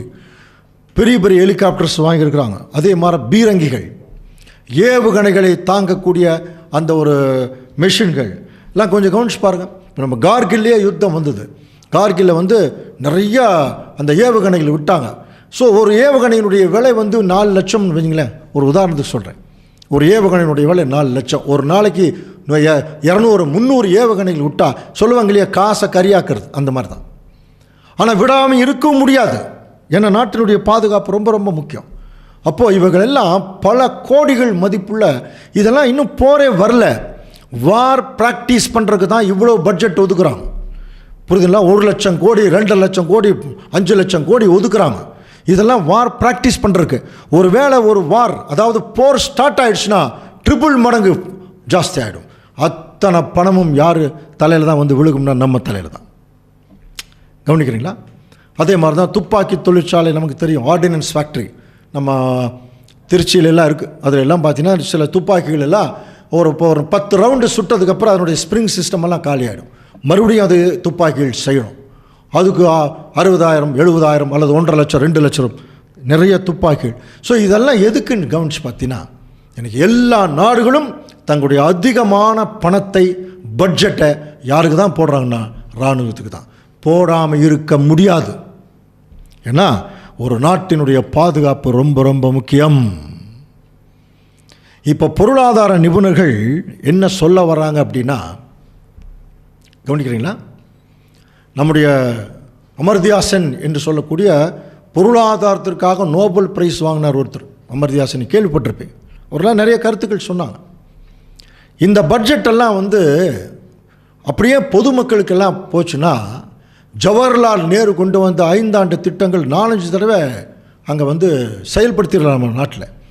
இப்போது இந்த மாதிரி இராணுவத்துக்கு போகிற அத்தனை அமௌண்ட்டும் அப்படியே ஜனங்களுக்கு திருப்பி விட்டாங்கன்னா இந்த நம்முடைய நாட்டில் ஒரு ஏழை கூட இருக்க மாட்டான். எல்லாருக்கும் வேலை இருக்கும், எல்லாருக்கும் வீடு இருக்கும். ஆனால் இன்றைக்கு வரைக்கும் அது நடக்கவில்லை. ஆனால் ஒரு போர்னு வந்துச்சுன்னா பாருங்கள், ஒரு நகரம், ஒரு நாடே சுக்கு நூறாய் அழிஞ்சு போயிடும். இந்த மனுஷன் தோன்றி வளர்ந்ததுக்குரிய எந்த விதமான மூகாந்திரம் இல்லாமல் எல்லாமே அழிஞ்சு போயிடும். அன்புக்குரிய சகோதர சூழலே, இப்போ நம்முடைய ஆண்டவர் இயேசு கிறிஸ்துவிட்ட கேட்கலாம், ஆண்டவரே, ஜனரஞ்சகமாக சொல்ல போனால் இவ்வளோ பணங்கள் வந்துட்டு தான் இருக்குது. ஆனால் இவர்களும் இராணுவத்துக்கெல்லாம் ஒதுக்கும்போது பொதுமக்களுக்கு கம்மியாக தான் ஒதுக்க வேண்டிய சூழ்நிலை ஆயிடுச்சு. அப்படி இருக்கும்போது இப்போ உங்களுடைய ராஜ்யம் வந்துச்சுன்னா பாருங்கள், இந்த போருக்காகவே ரெடியாக இருக்கிறாங்க. உங்களுடைய ராஜ்யம் வந்துச்சுன்னா எங்களுக்கெல்லாம் நிறையா இந்த பணம் ஒதுக்குவீங்களா? இந்த போர் இருக்குமா? இப்படிப்பட்ட ராஜ்யத்துக்கு விரோதமாக ராஜ்யம் போர் இருக்குமா என்று சொல்லி கேட்கும்போது, தேவன் அவருடைய ரகசியத்தை முதல்ல அவருடைய பிள்ளைகளுக்கு சொல்லாமல் செய்ய மாட்டாராம். ஆமோஸ் 3:7 வாசிக்கலாம். கர்த்தராகிய ஆண்டவர் தீர்க்கதரிசிகளாகிய தம்முடைய ஊழியக்காரருக்கு தமது ரகசியத்தை வெளிப்படுத்தாமல் ஒரு காரியத்தையும் செய்யார். அன்புக்குரிய சகோதர சகோதரி, இப்போ அவருடைய பிள்ளைகளுக்கு அவருடைய ராஜ்யம் இந்த பூமியில் வந்தால் எப்படி இருக்குன்னு இப்போ கொஞ்ச நேரம் பார்க்க போகிறோம். இப்போ பாருங்கள், இந்த உலகத்தில் எத்தனை கோடி ஜனங்கள் அவ்வளோ கஷ்டப்படுறாங்க இந்த பட்ஜெட்னால. எல்லாமே இராணுவத்துக்கு போகுது. அப்படி இருக்கும் பட்சத்தில், ஆண்டவரே, உம்முடைய ராஜ்யம் இந்த பூமியில் வந்தால் நீ என்ன நல்ல செய்தி சொல்லுவீங்க? முதல் இப்போ தேவன் ராஜ்யம் வந்தால் என்ன நல்ல செய்தி இங்கே ஏற்படுத்த போகிறார் சொல்கிறார் பாருங்க. ஏசாயா தீர்க்க தரிசன புஸ்தகம் 2ஆம் அதிகாரம் 2ஆம் வசனம் பாருங்கள். கடைசி நாட்களில் எப்படி ஆரம்பிக்கிறார் பாருங்க. கடைசி நாள்ங்கிறது ஆண்டவர் இயேசு கிறிஸ்து 2ஆம் வருகையில் வர்றது, இந்த உலகத்துடைய ராஜ்யங்கள் வெளியே போகிறது, அவருடைய ராஜ்யம் உள்ள வர்றது, இதெல்லாம் தான் கடைசி நாள். கர்த்தருடைய ஆலயமாகிய பர்வதம் பர்வதங்களின் கொடுமுடியிலே ஸ்தாபிக்கப்பட்டு மலைகளுக்கு மேலாய் உயர்த்தப்படும். அப்பொழுது எல்லா ஜாதிகளும் ஓடி வருவாங்க. அப்போ எல்லா ஜாதி, அப்போது நல்லா புரிஞ்சுக்கலாம், கர்த்தருடைய ஆலயமாகிய பர்வதம்ங்கிறது அவருடைய ராஜ்யம் மலைகளுக்கு மேலான ரொம்ப உயரம், அதுதான் பரலோக ராஜ்யம். அங்கே உயர்த்தப்படும் போது எல்லா ஜனங்களும் இந்த ராஜ்யத்துக்குள்ளே வந்துடுவாங்களாம். அப்போது தேவன் முதல் என்ன செய்ய போகிறார் பாருங்க. அவர் ஜாதிகளுக்குள் நியாயம் தீர்த்து திரளான ஜனங்களை கடிந்து கொள்வார். அப்பொழுது பைபிளில் அந்த அப்பொழுதுனாலே ராஜ்யத்தின் பொழுது ஞாபகத்தில் வச்சுக்கலாம். அப்பொழுது இந்த ஜனங்க என்ன பண்ணுவாங்களா, தங்கள் பட்டயங்களை மண்வெட்டிகளாகவும் தங்கள் ஈட்டிகளை அரிவாள்களாகவும் அடிப்பார்கள். கவனிக்கிறீங்களா? பட்டயம்னா கத்தி குத்துறது, அதை மண்வெட்டியாக பண்ணிடுவாங்க. மண்வெட்டி என்ன, நிலத்தை பண்படுத்துறது. ஈட்டி அதுவும் குத்துறது. அதை பார்த்தீங்கன்னா தங்கள் பட்டயங்களை மண்வெட்டிகளாகவும் ஈட்டிகளை அரிவாள்களாகும். இது என்ன தெரியுங்களா? தீர்க்க தரிசன பாஷை. இதுக்கு ஆதாரம் கீழுக்கிற வசனம் தான் பாருங்க. ஜாதிக்கு இனி பாருங்க, ஜாதிக்கு விரோதமாய் ஜாதி பட்டயம் எடுப்பதில்லை, இனி அவர்கள் யுத்தத்தை கற்பதே இல்லை. இதுதாங்க முதல் உலக ஜனங்களுக்கு தேவன் கொடுக்கிற ஒரு நல்ல செய்தி. என்னுடைய ராஜ்யம் இந்த பூமியில் வந்துருச்சுன்னா இங்கே யுத்தமே இருக்காது. ஒரு கவிஞன் எழுதுனா, யுத்தம் இல்லாத பூமி, ஒரு சத்தம் இல்லாமல் இந்த பூமியில் வேண்டும் அப்படின்னு எழுதுனானா. எதிர்பார்ப்பாருங்க ஜனங்களுடைய எந்த விதமான சண்டை இல்லாத ஒரு பூமி. அப்போ ஆண்டவர் இயேசு கிறிஸ்துடைய ராஜ்யம் இந்த பூமியில் வந்துருச்சுன்னா இந்த பூமியில் யுத்தம்ங்கிறதே இருக்காது. கவனிக்கிறீங்களா? அப்போ யுத்தம்ங்கிறதே இல்லைங்கிற போது இராணுவம் இருக்காது. கவனிங்க, இராணுவமே இல்லைங்கிற போது இராணுவத்துக்கு ஒதுக்குற பட்ஜெட்டு இப்போது அதுக்கு ஒதுக்க வேண்டிய அவசியமே இல்லை. இராணுவத்துக்கு ஒதுக்க வேண்டிய பட்ஜெட்டெல்லாம் எங்கே வந்துடும்? அப்படியே பொதுமக்களுக்கு வந்துடும். அப்படியே பொதுமக்களுக்கு வந்துச்சுன்னா பொதுமக்கள் உலகத்தில் சுபிட்சமாக இருப்பான். No practising of war. கவனிக்கிறீங்களா? வார் ப்ராக்டிஸ் பண்ணுறக்கே இத்தனை கோடி டாலர் செலவு பண்ணுறாங்க அப்படின்னா ஒரு வார் ஆரம்பித்தா எப்படி இருக்கும்? அப்போ ஆண்டவர் இயேசு கிறிஸ்துவோடைய ராஜ்யம் இந்த பூமியில் வந்தால் யுத்தமே இல்லாத பூமி. இப்போ இதை என்ன பண்ண போகிறாருன்னா, அப்படின்னா இத்தனை வெப்பன்ஸ் செஞ்சு வச்சுருக்காங்களே, ஆயுதங்கள், அதைத்தான் தீர்க்க தரிசன பாஷையில் பட்டயம் அப்படின்னு சொல்லப்பட்டோம். ஸோ இதெல்லாம் பார்த்தீங்கன்னா டிஸ்ட்ரக்டிவ் வெப்பன்ஸ், அழிக்கக்கூடிய ஆயுதங்கள். இன்றைக்கி எல்லாமே அணுகுண்டு முதல் கொண்டு கிறிஸ்துவுடைய ராஜ்யம் வந்துருச்சுன்னா பாருங்கள், அழிக்கக்கூடிய ஆயுதங்களை ஆக்கக்கூடிய ஆயுதங்களாக தேவன் பயன்படுத்திடுவார். புரியுதுங்களா? கன்ஸ்ட்ரக்டிவ் இன்ஸ்ட்ருமெண்ட்ஸாக பயன்படுத்திடுவார். அப்போது இன்றைக்கி எதெல்லாம் அழிக்கிறதுக்கு பயன்படுத்துகிறாங்களோ அதை அப்படியே இந்த உலகத்தில் நிறைய நம்முடைய தேவைகளை பூர்த்தி செய்கிறதுக்கு அணுகுண்டை ஆக்கவுமோ அழிக்கலாம், அணுகுண்டை வச்சு வெடித்து ஜனங்களை கொல்லவும் செய்யலாம். இதே அணுகுண்டை வச்சு எக்கச்சக்கமான சக்திகளை உருவாக்கலாம்.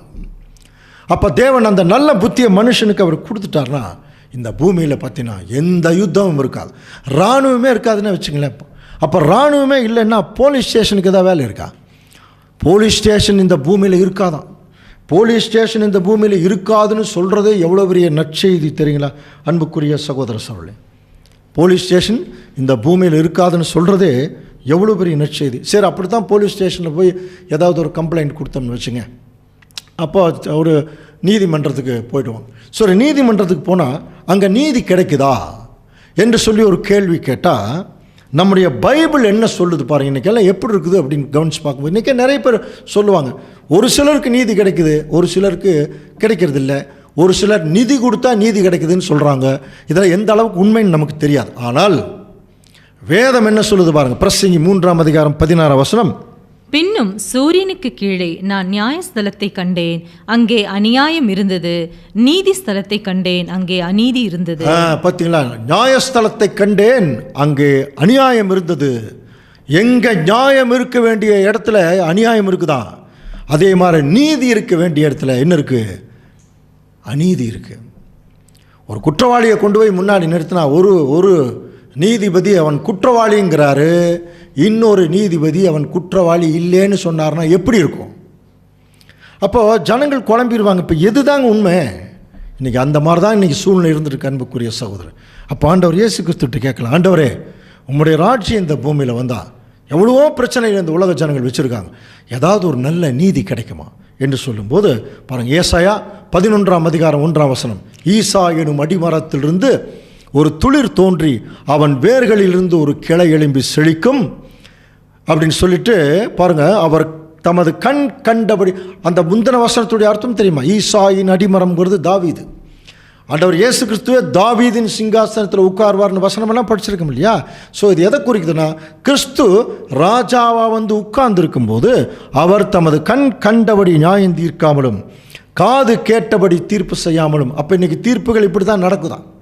கண் கண்டபடி நியாயம் தீர்க்காமலும் காது கேட்டபடி தீர்ப்பு செய்யாமலும் நீதியின்படி ஏழைகளை நியாயம் விசாரித்து யதார்த்தத்தின்படி பூமியில் உள்ள திறமையானவர்களுக்கு அவர் தீர்ப்பு செய்வார். அதுக்கப்புறம் துன்மார்க்கர், இந்த உலகத்தில் இருக்கிற துன்மார்க்கத்தையெல்லாம் வெளியே எடுத்துருவாங்கிறார். அப்போது தேவன் ஏழைகளை நியாயமாக விசாரிப்பாராம், நீதியாக விசாரிப்பார். அவங்க பிரச்சனைகள் என்னன்னு கேட்பார். கேட்டு அதற்கு தகுந்தபடி ஒரு நல்ல தீர்ப்பு. அன்புக்குரிய சகோதர சகோதரர்களே, அவருடைய ராஜ்யத்தில் தாங்க உண்மையான நீதி கிடைக்கும். அதனால தான் 2 பேதுருவில் படித்தோம், நீதி வாசமாக இருக்கும் புதிய வானமும் புதிய பூமியும். கவனிக்கிறீங்களா? ஓகே. அப்படின்னா இந்த உலகத்தில் இருக்கிற ஜனங்கள்லாம் துன்மார்க்கன்னு தான் அப்படியே படித்தோம்.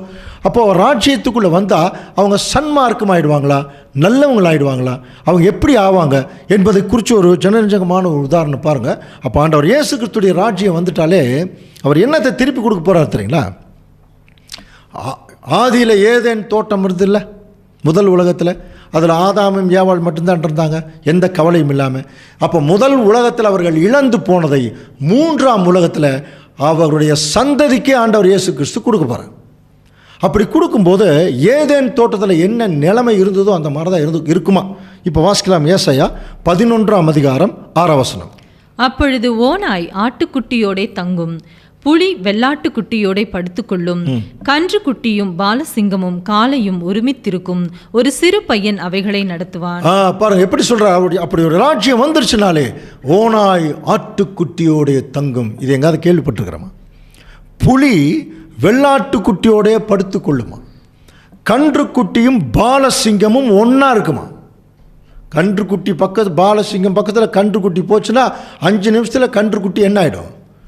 அது பஸ்பமாயிடும் இல்லையா? அது அப்படியே ஒன்றுமில்லாமல் போயிடும். ஆனால் அப்படி இருக்குமா அவருடைய ராஜ்யத்தில்?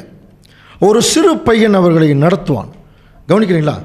அடுத்தது ஏசாயா பாருங்கள் 11:7ஆம் வசனத்தில் கவனிக்கும் போது, பசு கரடியும் கூடி மேயும், அவைகளின் குட்டிகள் ஒருமித்து படுத்துக்கொள்ளும், சிங்கம் மாட்டை போல வைக்கோல் தின்னும்.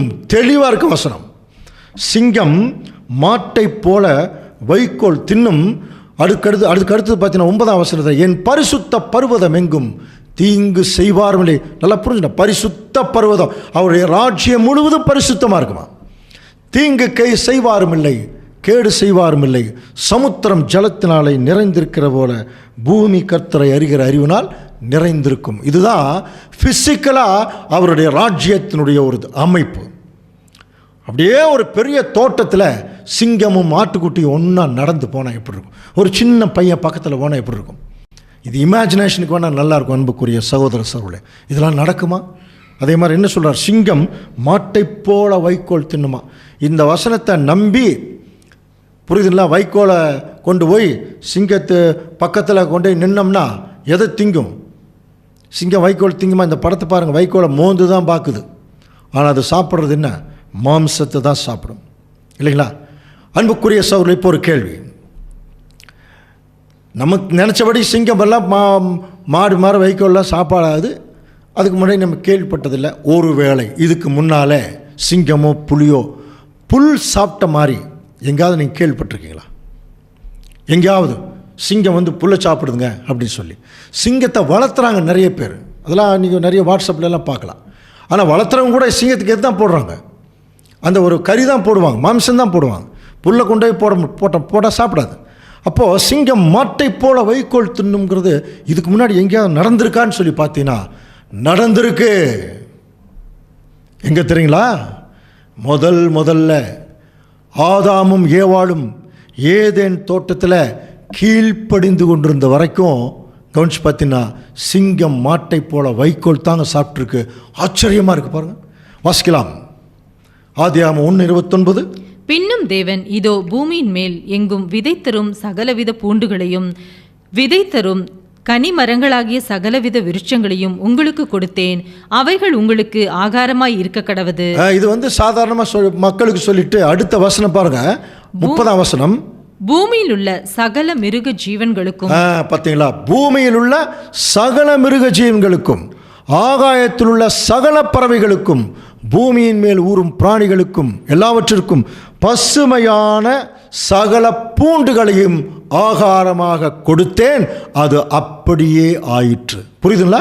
அப்போ ஏதேன் தோட்டத்தில் சிங்கம், புலி எல்லாம் புல்லை தாங்க சாப்பிட்டு இருந்தது, அது அப்படியே ஆயிற்று. பார்த்தீங்களா, புல்லை தான் சாப்பிட்டு இருந்தது.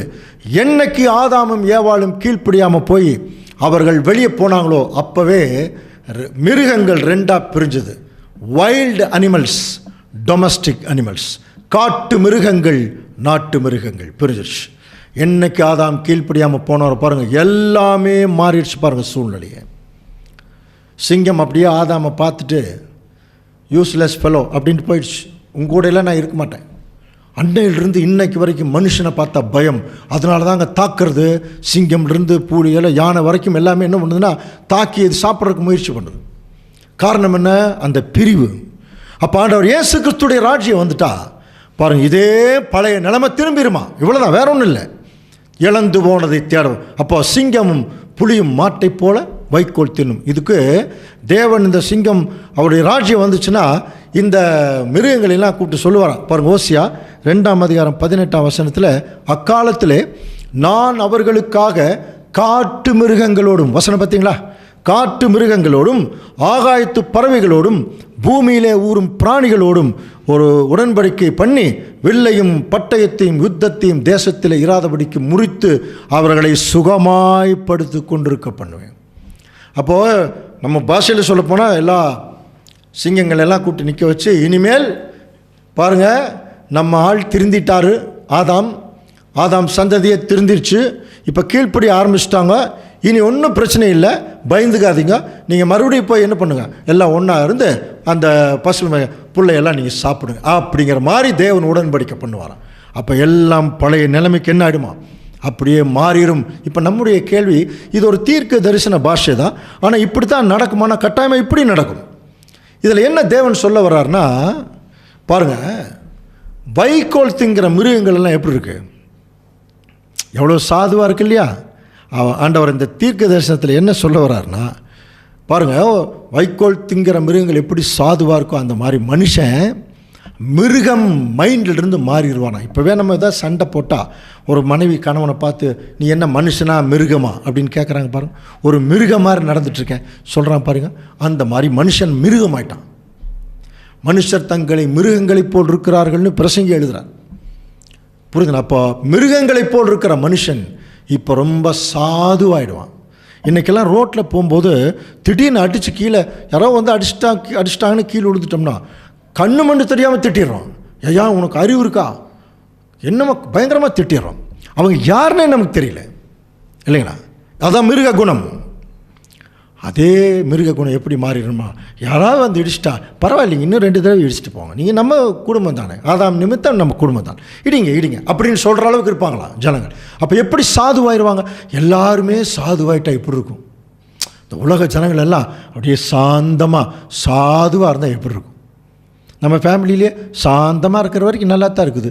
திடீர்னு ஒரு பிசாசு உள்ளே வரும் பாருங்க, குடும்பமே என்ன ஆயிரும், வெடிச்சு செதற மாதிரி செதறிடும். இன்றைக்கி அப்படி தான் ஆயிடுச்சு. அன்புக்குரிய சகோதர சகோதரி, அப்போ ஆண்டவர் இயேசு கிறிஸ்துடைய ராஜ்யத்தில் எல்லா ஜனங்களுமே ஒரு சாதுவான ஜனங்களாக மாறிடுவாங்க. இது எவ்வளோ பெரிய ஒரு மிகப்பெரிய ஒரு செய்தி. சரி, சாதுவான ஜனங்களாக மாறுவாங்க, ஓகே. இப்போது நிறைய ஜனங்கள் இன்றைக்கி பார்த்தீங்கன்னா வீடு இல்லாமல் இருக்கிறாங்க, வாசலில் தான் குடியிருக்கிறாங்க, பஸ் ஸ்டாண்டில் படுத்துட்டு இருக்கிறாங்க, தெருவோரத்தில் படுத்துட்டு இருக்கிறாங்க, வீடே இல்லாமல் இருக்கிறாங்க. பாம்பேயிலெல்லாம் போய் பார்த்தீங்கன்னா இந்த செவுத்தில் பரனில் 500 பேர் குடியிருப்பாங்க.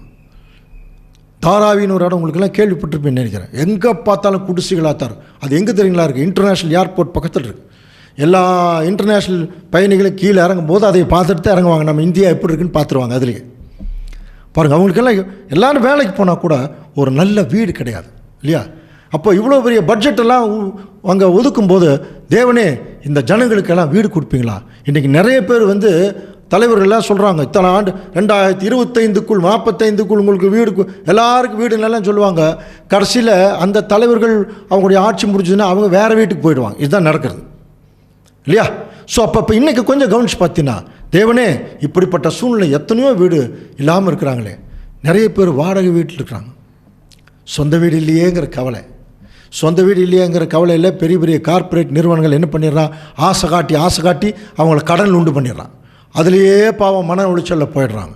இப்படிப்பட்ட ஜனங்கள் மத்தியில் தேவனே உங்கள் ராஜ்யம் வந்தால் எங்களுக்கு ஒரு வீடு கொடுப்பீங்களா என்று ஒரு ஏழை தேவனிடத்திலே கூப்பிட்டாள்.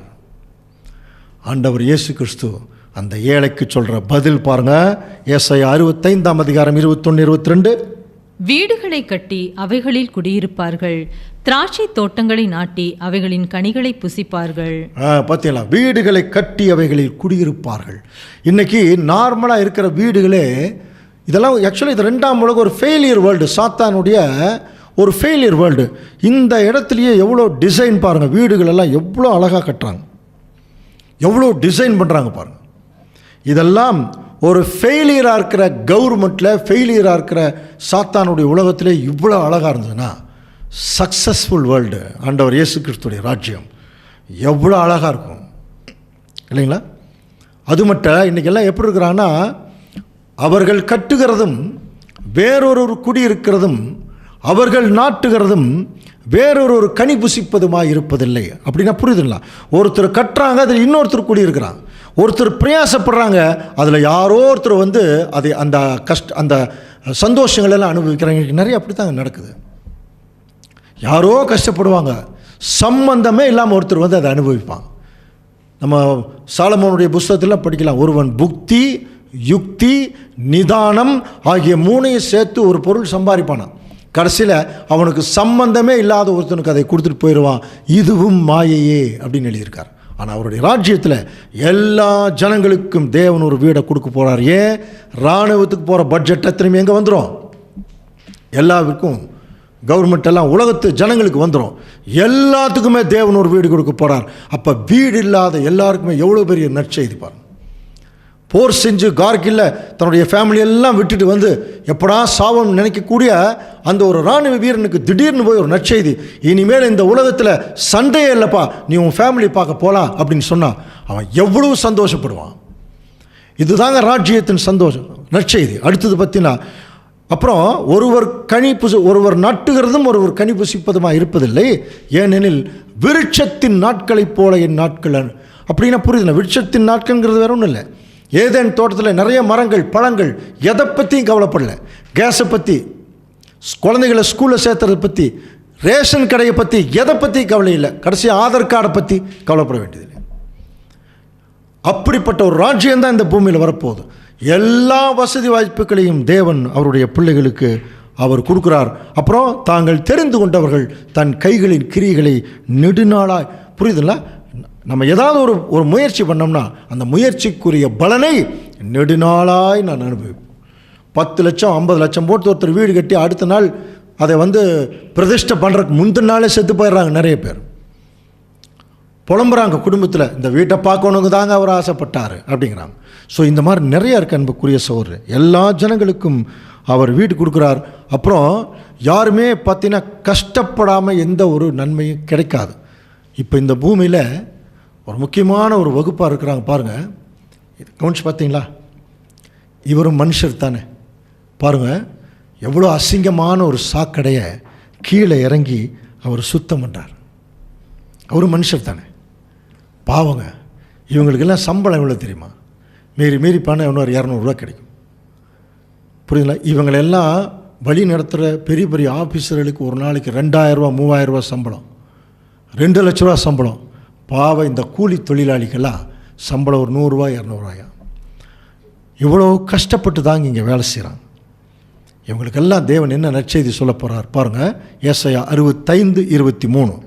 அவர்கள் விருதாவாக உழைப்பதில்லை. பாருங்க, இனிமேல் இந்த உலகத்தில் யாரும் விருதாவாக உழைப்பதில்லை. நீங்கள் என்ன உழைக்கிறீங்களோ அதற்கேற்ற ஒரு வருமானம் அல்லது அதற்கேற்ற பலனை தேவன் கொடுத்துருவார். இப்போ எல்லாம் கஷ்டப்படுறாங்க. இந்த ஜனங்களுக்கெல்லாம் போய் சொல்லுங்கள், அவருடைய ராஜ்யம் வரப்போகிறது, இந்த கஷ்டமெல்லாம் உங்களை விட்டு போக போகிறது. இதுதாங்க ராஜ்யத்தின் நற்செய்தி. அதை விட்டுட்டு இன்றைக்கி போய் ஒரு வேளை சாப்பாடு கொடுத்துடலாம், ஒன்றும் தவறில்லை. ஆனால் அந்த ஒருவேளை சாப்பாட்டு அவனுடைய மனசை நிறைவு பண்ணாது. ஆனால் இந்த நற்செய்தி அவனுக்குள்ளே போச்சுன்னா அது என்னைக்காவது வேலை செஞ்சு அதை அனுபவிக்கும் போது அதை கொடுத்த தேவனை அவன் மகிமைப்படுத்துவான், அதை கொடுத்த ஆண்டவரை அவன் பாராட்டுவான். கவனிக்கிறீங்களா? இந்த நற்செய்தியை தாங்க போய் உலகம் முழுவதும் சொல்லுங்கன்னு சொன்னால் இன்றைக்கி யாரும் இதை பற்றி பேசுகிறதே இல்லை. இங்கே உலகத்திலேயே நமக்கு ஆசீர்வாதம் கிடைக்கும், கார் கிடைக்கும், பங்களா கிடைக்கும், மாப்பிள்ளை கிடைக்கும், பொண்ணு கிடைக்கும், எல்லாம் கிடைக்கும் சொல்லி ஜனங்களை ஏமாற்றி கொண்டிருக்கிறார்கள். புரியுதுங்களா? அவருடைய ராஜ்யம்தான் இந்த பிரச்சனைகளுக்கெல்லாம் ஒரு முடிவு. அப்போ நம்ம என்ன ஜெபம் பண்ணணும் தெரியுங்களா? ஆண்டவரே, உம்முடைய ராஜ்யம் சீக்கிரம் வரணும். இதுதாங்க நம்முடைய ஜெபமாக இருக்கணும். இங்கேயே அது வேணும் இது வேணும் நம்முடைய சுயநலத்துக்காகவெல்லாம் நம்ம கேட்குறத விட, ஆண்டவரே, ஒட்டுமொத்த உலக ஜனங்களுக்கு இந்த பிரச்சனையில் தீருதுன்னா உம்முடைய ராஜ்யம் சீக்கிரம் வரட்டும். அடுத்தது பாருங்கள், சகோதரிக்கு நற்செய்தி சொல்கிறார் பாருங்கள். அவர்கள் துன்பம் உண்டாக பிள்ளைகளை பெறுவதில்லை சொல்கிறார். இன்றைக்கி பிரசவம்னு பேர் வச்சாங்க. ஒரு குழந்தை பழைய காலத்தில் பிரசவம் ஏன் தெரியுங்களா பேர் வச்சாங்க? பிறக்கும் போதே சவமாயிருவாங்க யாருங்க? அந்த தாய். அதனால தான் பிரசவம்னு பேர் வச்சாங்க. ஆனால் இன்றைக்கி அப்படி இல்லை. அதுக்குரிய ராஜ்யத்துக்குரிய ஒரு ஆசீர்வாதம் இப்போவே கொஞ்சம் அனுபவிக்க ஆரம்பிச்சிட்டாங்க பாருங்கள். கன்ஃபார்மாக குழந்தைய பெற்று எடுத்துடுறாங்க இல்லையா? அப்போ இது ஃபெயிலியர் வேர்ல்டில் எப்படின்னா, ராஜ்யத்துக்குள்ளே வரும்போது இந்த வசனம் என்ன சொல்லுது அப்படின்னா, சகோதரிகள் படக்கூடிய துன்பங்கள் இருந்து அவங்களுக்கு வெளியே வருவாங்க. அதில் முக்கியமான துன்பம் என்ன தெரியுமா? சகோதரிகளே, உங்களுக்கு சமையல் கட்டிலிருந்து விடுதலை. புரிதல்? ஆண்களுக்கு பெண்கள் சமம்னு பேசுகிறாங்க இல்லையா? ராஜ்யத்துக்குள்ளே தான் அந்த சமம் கிடைக்கும். இன்றைக்கி சில பெரிய பதவிகள் வேணால் அனுபவிக்கலாம், ஆனால் நேச்சர்லேருந்து அவங்க வெளியே வர முடியாது. ஆனால் அன்புக்குரிய சகோதரிகள் எல்லாத்துக்குமே என்ன செய்கிறாருன்னா, தேவன் ஒரு நல்ல செய்தி என்னென்னா, உங்களுக்கு சமையல் கட்டிலேருந்து விடுதலை கொடுத்துருவார். அது மட்டும் இல்லை, இன்றைக்கி எவ்வளவோ ஜனங்கள் துன்பப்படும் போது ஜெபம் பண்ணுறாங்க, பதிலே வரலைங்க பிரதர் அப்படின்னு சொல்கிறாங்க. அவர்களுக்கெல்லாம் தேவன் சொல்லக்கூடிய நற்செய்தி பாருங்கள், ஏசாயா 65:24. அப்பொழுது அவர்கள் கூப்பிடுகிறதற்கு முன்னமே நான் மறு உத்தரவு கொடுப்பேன், அவர்கள் பேசும்போதே நான் கேட்பேன். அன்புக்குரிய சகோதரர்களே, இன்னைக்கெல்லாம் நம்ம ஜெபம் பண்ணால் கேட்குற மாதிரி தெரியல. ஆனால் அவருடைய ராஜ்யத்தில் கூப்பிட்றதுக்கு முன்னாடியே நான் உங்களுக்கு உதவி செய்கிறேன்னு கேட்குறேன். புரியுதுங்களா? அப்போ எப்படிப்பட்ட ராஜ்யம் நமக்கு வேணும்? அந்த ராஜ்யம் தான் நமக்கு வேணும். சரி, இப்போது ஒரு முக்கியமான ஒரு ஜனத்தை குறித்து இப்போ நம்ம பார்க்க போகிறோம். இந்த பூமியில் உலக ஜனங்களாலும் கடவுளாலும் சந்தர்ப்பங்களாலும் சூழ்நிலைகளாலும் கைவிடப்பட்ட ஒரு ஜனங்கள் இருக்காங்க. அவங்களுடைய வாழ்க்கையில் அவங்களுடைய சிந்தையே என்ன தெரியுங்களா? ஐயோ, ஏண்டா நான் இப்படி பிறந்தேன், எல்லாருக்கும் எல்லாம் இருக்கே, எனக்கு மட்டும் இப்படி இருக்கே என்று சொல்லி ஒவ்வொரு நாளும் மனம் வெதும்பக்கூடிய ஒரு வகுப்பார் இருக்கிறாங்க. தெரியுங்களா? ஏண்டா நான் இப்படி பிறந்தேன் அந்த மாதிரி. ஆனால் இன்னைக்கு அந்த வகுப்பாருக்கு அரசாங்கமே சில சலுகைகள் செய்து கொடுக்குறாங்க. நல்ல விஷயம். யாருன்னு தெரியுங்களா?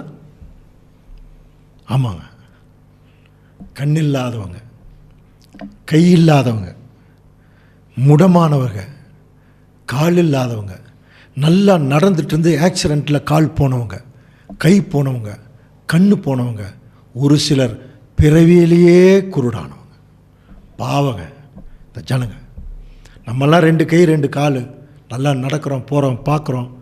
இன்னொரு விஷயம், நல்லா பார்த்தோம், டிவி எல்லாம் பார்த்தோம், கண்ணை திறந்து பார்த்தோம், பார்த்து என்ன சாதித்தோம்? ஒன்றும் இல்லை. கண்ணு கெட்டு போய் மனசும் கெட்டு போய் நாசமாக போனது தான் மிச்சம். கவனிக்கிறீங்களா? இப்படிப்பட்ட ஒரு சில ஜனங்கள் இந்த பூமியில், அவங்களுடைய கேள்விக்கு இன்னைக்கு வரைக்கும் யாருமே பதில் சொல்லிங்க. இப்போ ஒருவேளை நீங்கள் போய் அவங்க ஜனங்கிட்ட போய் ஆண்டவர் உங்களை ஆசீர்வதிக்கிறாருன்னு சொன்னால் சரிங்கன்னு சொல்லுவாங்களோ ஒழிய, அவங்களுக்கு பிரச்சனை என்ன தெரியுமா? எனக்கு கை இல்லை, கை கிடைக்குமா? கண் இல்லை, கண்ணு கிடைக்குமா? பாருங்கள், இப்படிப்பட்ட ஜனங்களை நம்முடைய ஆண்டவர் மேலிருந்து பார்க்குறாருங்க. எனது 2ஆம் உலகம் இது இப்படித்தான் இருக்கும். இது ஒரு நிலையில்லாத உலகம் மாத்திரமல்ல, இது ஒரு பரிசுத்தம் இல்லாத உலகம், பரிபூர்ணம் இல்லாத உலகம். இப்போ அவருடைய ராஜ்யம் அதுக்காகத்தான் அவர் தயார் பண்ணுறார். இப்போ தேவன் இந்த ஜனங்களை எல்லாம் கண்கூட பார்க்குறாருங்க. இப்போ நீங்கள் கூட கேட்கலாம், சரி, இவங்களை இப்படியே பிறக்க வைக்காமல் நல்லா தான் பிறக்க வச்சிருக்கலாமே. மனுஷனை தேவன் ஆதாமி ஏவாளி 2 கை 2 காலோடு தாங்க பிறக்க வச்சார், 2 கண்ணோடு தான் பிறக்க வச்சார். அவர் படைச்சது பர்ஃபெக்ட்டு. அதுக்கப்புறம் மனுஷன் பாவத்துக்குள்ளே போய் பல விதத்தில் அவன் தன்னுடைய எண்ணங்கள், சிந்தனைகள், செயல்பாடுகள் எல்லாம் மாறும்போது அதில் வந்த பிரச்சனைகள் தான் இதெல்லாம். ஆனாலும் தேவன் இவர்களெல்லாம் பார்த்துட்டு இவங்களை நல்லபடியாக திரும்ப அவங்களுக்கு இழந்ததையெல்லாம் கொடுக்கணும்னு விரும்புகிறார். அவருடைய ராஜ்யத்தில் பாருங்கள், அவருடைய ராஜ்யத்தில் என்ன நடக்க போகுது? ஏசாயா பாருங்கள் 35ஆம் அதிகாரம் 3ஆம் வசனம் வாசிக்கலாம். தளர்ந்த கைகளை திடப்படுத்தி தள்ளாடுகிற முழங்கால்களை பலப்படுத்துங்கள். பாருங்க, தளர்ந்த கைகள், கை இல்லாதவங்க, தள்ளாடுகிற முழங்கால்கள், கால் இல்லாதவங்க திடப்படுத்துங்கள். மனம் பதறுகிறவர்களை பார்த்து நீங்கள் பயப்படாதிருங்கள். கண்ணு தெரியாதவங்க பயந்துக்குவாங்க இல்லையா? சோ பயப்படாதிருங்கள், பாருங்க, திடன் கொள்ளுங்கள். இதோ உங்கள் தேவன் நீதியை சரி கட்டவும் உங்கள் தேவன் பதிலளிக்கவும் வருவார். அவர் உங்களை ரட்சிப்பார் என்று சொல்லுங்கள். பயப்படாதீங்க, திடன் கொள்ளுங்கள், உங்களுக்கு நான் பதில் சொல்றேன். இப்போ இவங்க கிட்ட போய் நான் ஏன் இப்படி பிறந்தேன்னு கேட்டாங்கன்னா நம்மளால பதில் சொல்ல முடியாது. தேவன் பதில் சொல்லுவார் அவருடைய ராஜ்யத்தில். அப்படி பதில் சொல்லும்போது பாருங்க என்ன நடக்கும்னா, பாருங்க, முடவன் மானை போல குதிப்பான். ஏசாயா 35:6. முடவன் மானை போல குதிப்பான், ஊமையின் நாவு கம்பீரிக்கும். எவ்வளோ கிளியராக சொல்கிறா பாருங்க. அப்போது கால் இல்லாதவன் மான் மாதிரி குதிப்பானா, புரியுதுங்களா? அப்போ தேவன் பதில் சொல்லுவார். இதில் இன்னொரு விஷயம் பாருங்கள், சென்னையில எல்லாம் போய் பார்த்தீங்கன்னா அந்த கண்ணு தெரியாதவங்க அந்த எலக்ட்ரிக் ட்ரெயினில் வருவாங்க. யாராவது கீழே விழுந்து அடிபட்ட மாதிரி பார்த்துருக்கீங்களா? கரெக்டாக வருவாங்க, பாட்டு பாடுவாங்க, ஏதோ கொஞ்சம் காசு வாங்குவாங்க, கரெக்டாக அடுத்த ஸ்டேஷன் இறங்கி போயிடுவாங்க. கண்ணு தெரியாதவங்க கிளியராக நடந்து போவாங்க. ஏன்னா அவங்க மனக்கண்ணு திறந்துருக்கு. இந்த நல்ல கண்ணு தெரியுமில்ல, நாம் தான் சொல்லுன்னு போய் மரத்தில் அடித்து விழுகிறது. பாருங்கள், ஜனங்க இப்படித்தான் இருக்கிறாங்க. இதில் இன்னொரு விஷயம், அந்த கண்ணு தெரியாதவனுக்கு தேவன் அந்த கண் எவ்வளோ பெரிய ஆசீர்வாதமான கண்ணுன்னா, ராஜ்யத்தில் அவன் கண்ணை திறக்கும்போது அவன் நல்லதை மட்டும்தான் அங்கே பார்ப்பான். இன்றைக்கெல்லாம் நம்ம கெட்டதை பார்த்துட்டோம். அது பாவம் செய்யறதுக்கு நம்மளை தூண்டிகிட்டே இருக்கும் சாகர வரைக்கும். ஆனால் அவனுக்கு அந்த பிரச்சனையே இல்லை. அப்போ கண்ணு தெரியாமல் போகிற, புரியுதுங்களா, ஒரு கஷ்டத்தில் கூட ஒரு நல்ல விஷயத்தை தேவன் வச்சுருக்காருப்பா. அப்போ கண்ணு தெரியாதவங்களுக்கு கண்ணு கிடைக்க போகுது. இது எல்லாருக்கும் போய் சொல்லுங்கள். கை இல்லாதவங்களுக்கு கை கிடைக்க போகுது. கால் இல்லாதவங்களுக்கு தேவன் காலை கொடுக்க போகிறார். எல்லாவற்றையும் அவர்கள் வாங்கி அவருடைய ராஜ்யத்தில் மான் மாறி ஓடுவாங்களா அவருடைய ராஜ்யத்தில். அப்போ இவங்கெல்லாம் என்ன ஜெபம் பண்ணும்? ஆண்டவரே சீக்கிரம் உடைய ராஜ்யம் வருவதாக. இதுதாங்க 3வது உலகம். ஸோ அப்போ இன்றைக்கி பார்த்தீங்கன்னா இன்னைக்கு எத்தனையோ பாலைவன தேசங்களில் தண்ணீர் இல்லாமல் ஜனங்கள் தவிச்சிட்ருக்கிறாங்க. ஆனால் தேவனுடைய ராஜ்யம் வந்துருச்சுன்னா வனாந்தரத்திலே தண்ணீர்களும் கடுவெளியிலே ஆறுகளும் பாய்ந்தோடும், வெட்டாந்தரை தண்ணீர் தடாகமும் வறண்ட நிலம் நீரூற்றுக்களுமாகும். புரியுதுங்களா? இன்றைக்கி எத்தனையோ பாலைவனங்கள், இன்னைக்கு டெக்னாலஜியில் தண்ணி நிறைய கொண்டு வந்துட்டாங்க.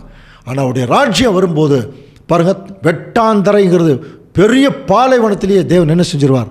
எல்லாருக்கும் தேவையான தண்ணீரை கொடுத்துருவார். அப்போது பாலைவனங்கள் எல்லாம் சோலைவனங்களாகும். ஏற்கனவே ஏதேன் தோட்டம் தான், கவனிக்கிறீங்களா? ஈராக் கீழே தான் ஏதேன் தோட்டம் இருந்துன்னு பார்த்தோம்.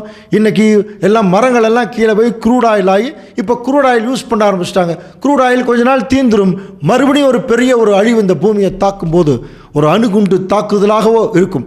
அது உடனடியாக அது நிலத்தை திருப்பி போடும்போது மறுபடியும் அங்கே வெட்டாந்தரை தண்ணீர் தடாகங்களாக அங்கே மாறிடும்.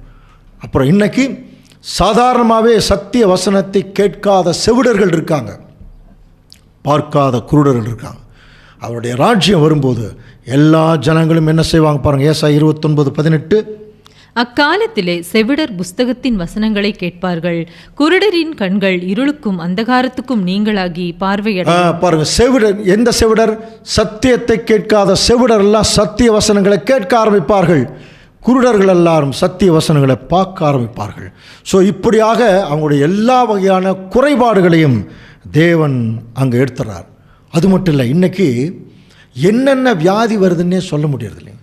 இன்றைக்கி நிறைய பேர் மாத்திரை சாப்பிட்டே தங்களுடைய வாழ்க்கையை கொண்டு போகிறாங்க. சுகரு, ப்ரெஷரு, இன்னும் என்னென்ன இப்போ கேன்சரு, எய்ட்ஸு, இந்த மாதிரி தொடர்ந்து வியாதிகள்லேயே கஷ்டப்பட்டுருக்குறாங்க. இன்றைக்கி ஒரு கணக்கு சொல்லுது, 68%, 70% இந்த பூமியில் எல்லாம் வியாதியஸ்தர்கள் தான். வயசாகிட்டு போகிறதே ஒரு வியாதி தான். அதே மாதிரி சுகர் பேஷண்ட் எக்கச்சக்கமாக ஆகிட்டு இருக்கிறாங்க. ஸோ இப்படிப்பட்ட வியாதி உள்ளவர்கள் இந்த மாத்திரை சாப்பிட்டே தங்களுடைய வாழ்க்கையை கழிச்சிட்டு எப்படா இந்த வியாதி தங்களை விட்டு போகுமோ, தலைவலி வந்ததுன்னு சொல்லி தற்கொலை பண்ணிட்டு சத்தவங்க நிறைய பேர் இருக்காங்க. வயிற்று வலியில் துடிச்சு சத்தவங்க நிறைய பேர் இருக்காங்க. புரியுதுங்களா? எத்தனையோ வகையான கண்ணு தெரியாத வியாதிகள், கொள்ளை நோய்கள் வந்து ஜனங்களை தாக்கிட்டு இருக்கு. ஆண்டவரே, உம்முடைய ராஜ்யம் வந்துச்சுன்னா இந்த வியாதிகள் இருக்குமா அப்படின்னு ஒரு கேள்வி கேட்டு பாருங்க. தேவன் சொல்றார் பாருங்க, ஏசாயா 33ஆம் அதிகாரம் 24ஆம் வசனம்.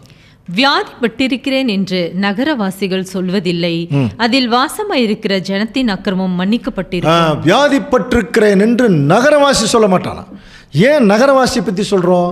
நகரத்தில் தாங்க நிறைய ஹாஸ்பிட்டல் இருக்குது, பார்த்தீங்களா? ஏன் நகரத்தில் நிறைய ஹாஸ்பிட்டல் இருக்குது, கிராமத்துல எல்லாம் நிறைய ஹாஸ்பிட்டல் கிடையாது?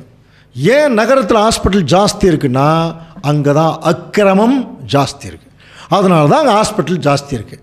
இப்போ அவருடைய ராஜ்யம் வந்துச்சுன்னா வியாதிப்பட்டிருக்கிறேன் என்று நகரவாசியே சொல்ல மாட்டானா?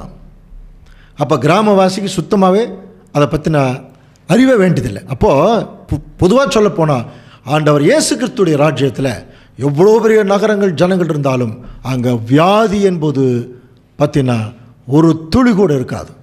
எல்லாமே பர்ஃபெக்ட் ஆகிடும்.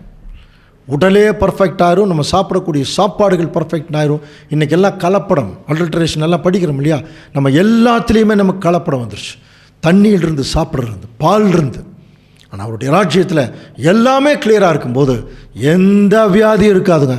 அப்போ ஒவ்வொரு வியாதியஸ்தர்கிட்டையும் போய் சொல்லுங்கள், உங்களுடைய வியாதிகள் எல்லாம் அவருடைய ராஜ்யத்தில் அகற்றப்படும் வெகு சீக்கிரத்தில். அப்போ அவங்க உண்மையான பிள்ளைகளாக இருந்தால் என்ன ஜெபம் பண்ணுவாங்க? அப்படியா, உடனே ஆண்டவரே உங்களுடைய ராஜ்யம் சீக்கிரம் வரட்டும் சொல்லுவாங்க இல்லையா? கடைசியாக அன்புக்குரிய சகோதர சொல்லி, ஒரு மனுஷன் எவ்வளோ பெரிய பணக்காரனாக இருந்தாலும் எவ்வளோ பெரிய ஏழையாக இருந்தாலும் அவனை முக்கியமான ஒரு விஷயம் தாக்கிரும். எவ்வளோ பெரிய ஆளானும் என்ன வேணாலும் பண்ணலாம். இன்றைக்கி ஒரு மனுஷன் தான் நினச்சா என்ன வேணாலும் பண்ணலாம்.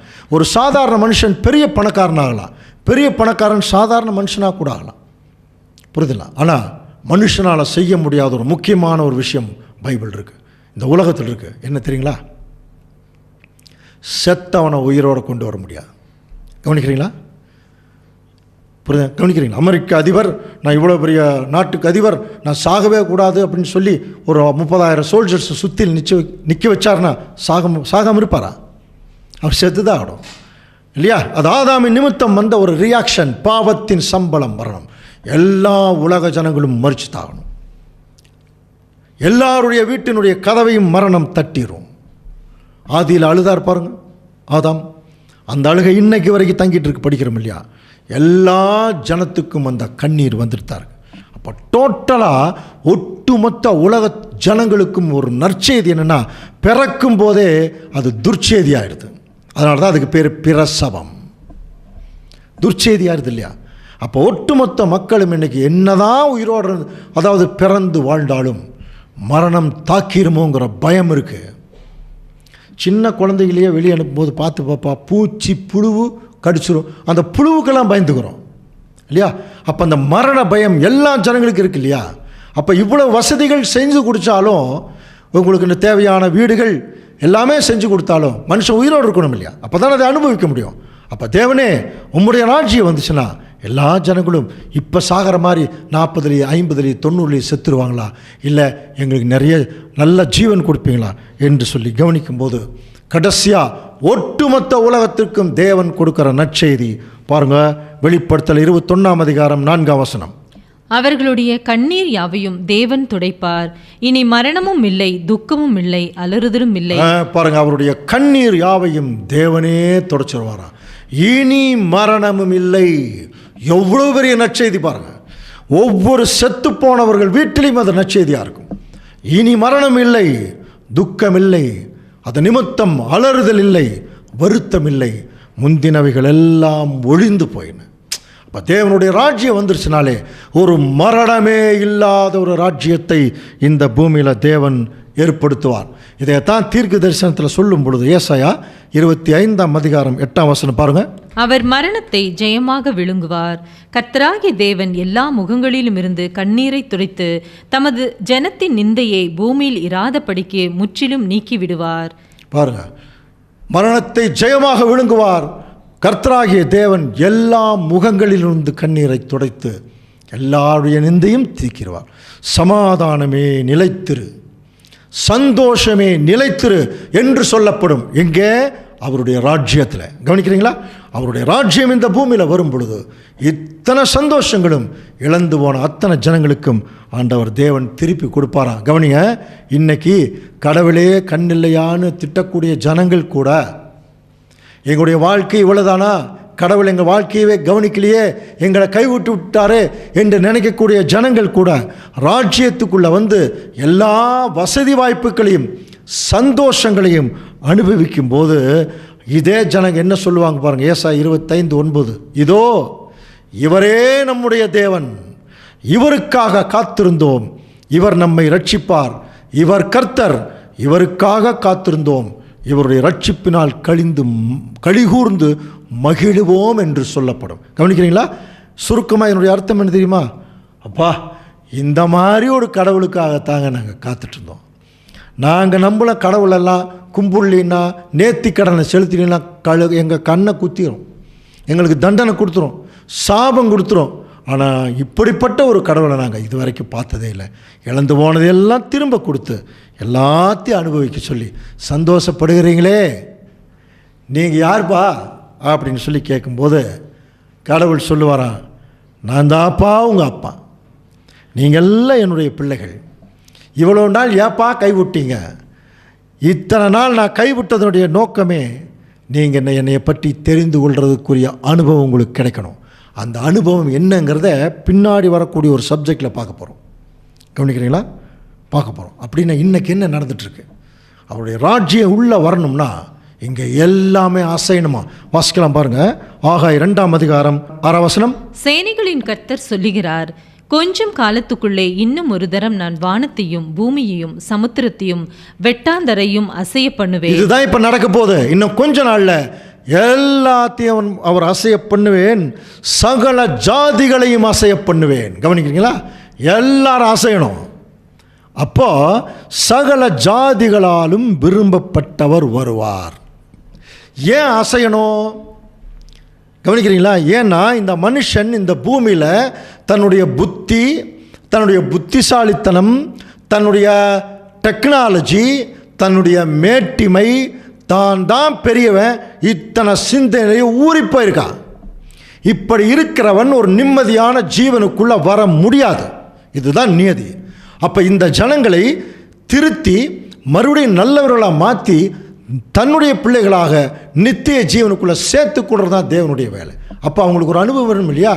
அப்போ இந்த இடத்துல சகல ஜாதிகளையும் அசைய பண்ணும்போது சகல ஜாதிகளும் விரும்பப்பட்டவர் வருவார். இந்த வசனம் நம்ம எதை நோக்கி புரிய வைக்கணும்னா நம்முடைய ஆண்டவர் இயேசு கிறிஸ்து தான் விரும்பப்பட்டவர் அப்படிங்கிற மாதிரி நினைப்போம். ஆனால் இன்றைக்கி அப்படி யாருமே இயேசு கிறிஸ்து வர்றதை விரும்புகிற மாதிரி தெரியல. இதே இங்கிலீஷில் எப்படி இருக்கும்னா, இதுதான் ரொம்ப முக்கியமாக புரிஞ்சுக்கணும். I will shake all nations and the desire of all nations shall come. கவனிக்கிறீங்களா? the desire of nationsனா சகல ஜாதிகளாலும் விரும்பப்பட்டது வருமா? விரும்பப்பட்டவர் வருவார்னு தமிழில் இருக்கு, இங்கிலீஷில் சகல ஜாதிகளும் விரும்பின. அப்போது இன்றைக்கி எல்லா ஜாதிகளும் இயேசு கிறிஸ்து வருவார்னு விரும்புறதில்ல, ஆனால் ஒரு நல்லாட்சி வருமானு விரும்புகிறாங்களா இல்லையா? அப்போ ஒரு நல்ல ஆட்சி இந்த பூமியில் இறக்கணும்னா ஒரு கெட்ட ஆட்சியை ஜனங்க பார்க்கணும், அனுபவிக்கணும், அதற்குரிய கஷ்டங்கள் எல்லாம் தெரிஞ்சுக்கணும். அப்படி தெரிஞ்சுக்கிட்டா தான் ஒரு நல்ல ஆட்சி இறங்கும்போது அதை அனுபவித்து கடவுளை நோக்கி வருவாங்க. புரியுதுங்களா? அப்போது ஒரு நல்ல ஆட்சி வருமானு ஜனங்கள் விரும்புறதுன்னா அவங்களுக்கு ஒரு கெட்ட ஆட்சியை முன்னாடி பார்க்கணும். இதெல்லாம் பார்த்துட்டு தான் இருக்கிறாங்க. இன்னும் கொஞ்ச நாளில் எல்லாரும் புலம்புவாங்களா, கடவுளே எங்கேயாவது இருக்கிறீங்களா, எங்களை காப்பாற்றுவீங்களா, எப்படியாவது இந்த உலகத்தில் ஒரு நல்ல ஆட்சி வராதான்னு நினைத்து கொண்டிருக்கும் போதே அந்த ஆட்சியை பரலோகத்திலிருந்து பூமிக்கு தேவன் என்ன பண்ணிடுவார்னா இறக்கிடுவார். இந்த எதிர்பார்ப்பு எல்லாருக்குமே இருக்கு. அதனால தான் எரேமியா தீர்க்கதரிசி எழுதுறார் பாருங்க. நீங்கள் எதிர்பார்த்திருக்கும் முடிவை உங்களுக்கு கொடுக்கும்படிக்கு நான் உங்கள் பேரில் நினைத்திருந்த நினைவுகளை அறிவேன் என்று கர்த்தர் சொல்லுகிறார். கவனிக்கிறீங்களா? நீங்கள் என்ன எதிர்பார்க்குறீங்களோ அந்த முடிவை நான் உங்களுக்கு கொடுக்க போகிறேன்.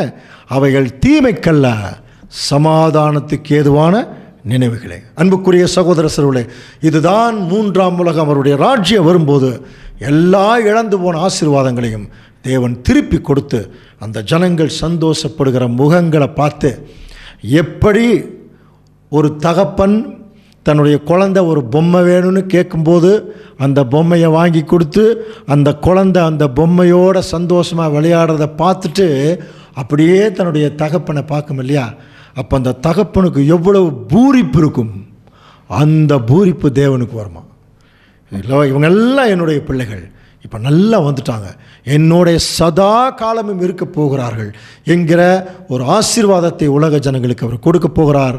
அதுதான் மூன்றாவது உலகம். சரிங்களா? ஓகே, இவ்வளவு அருமையான மூன்றாம் உலகம் வரப்போகிறதா?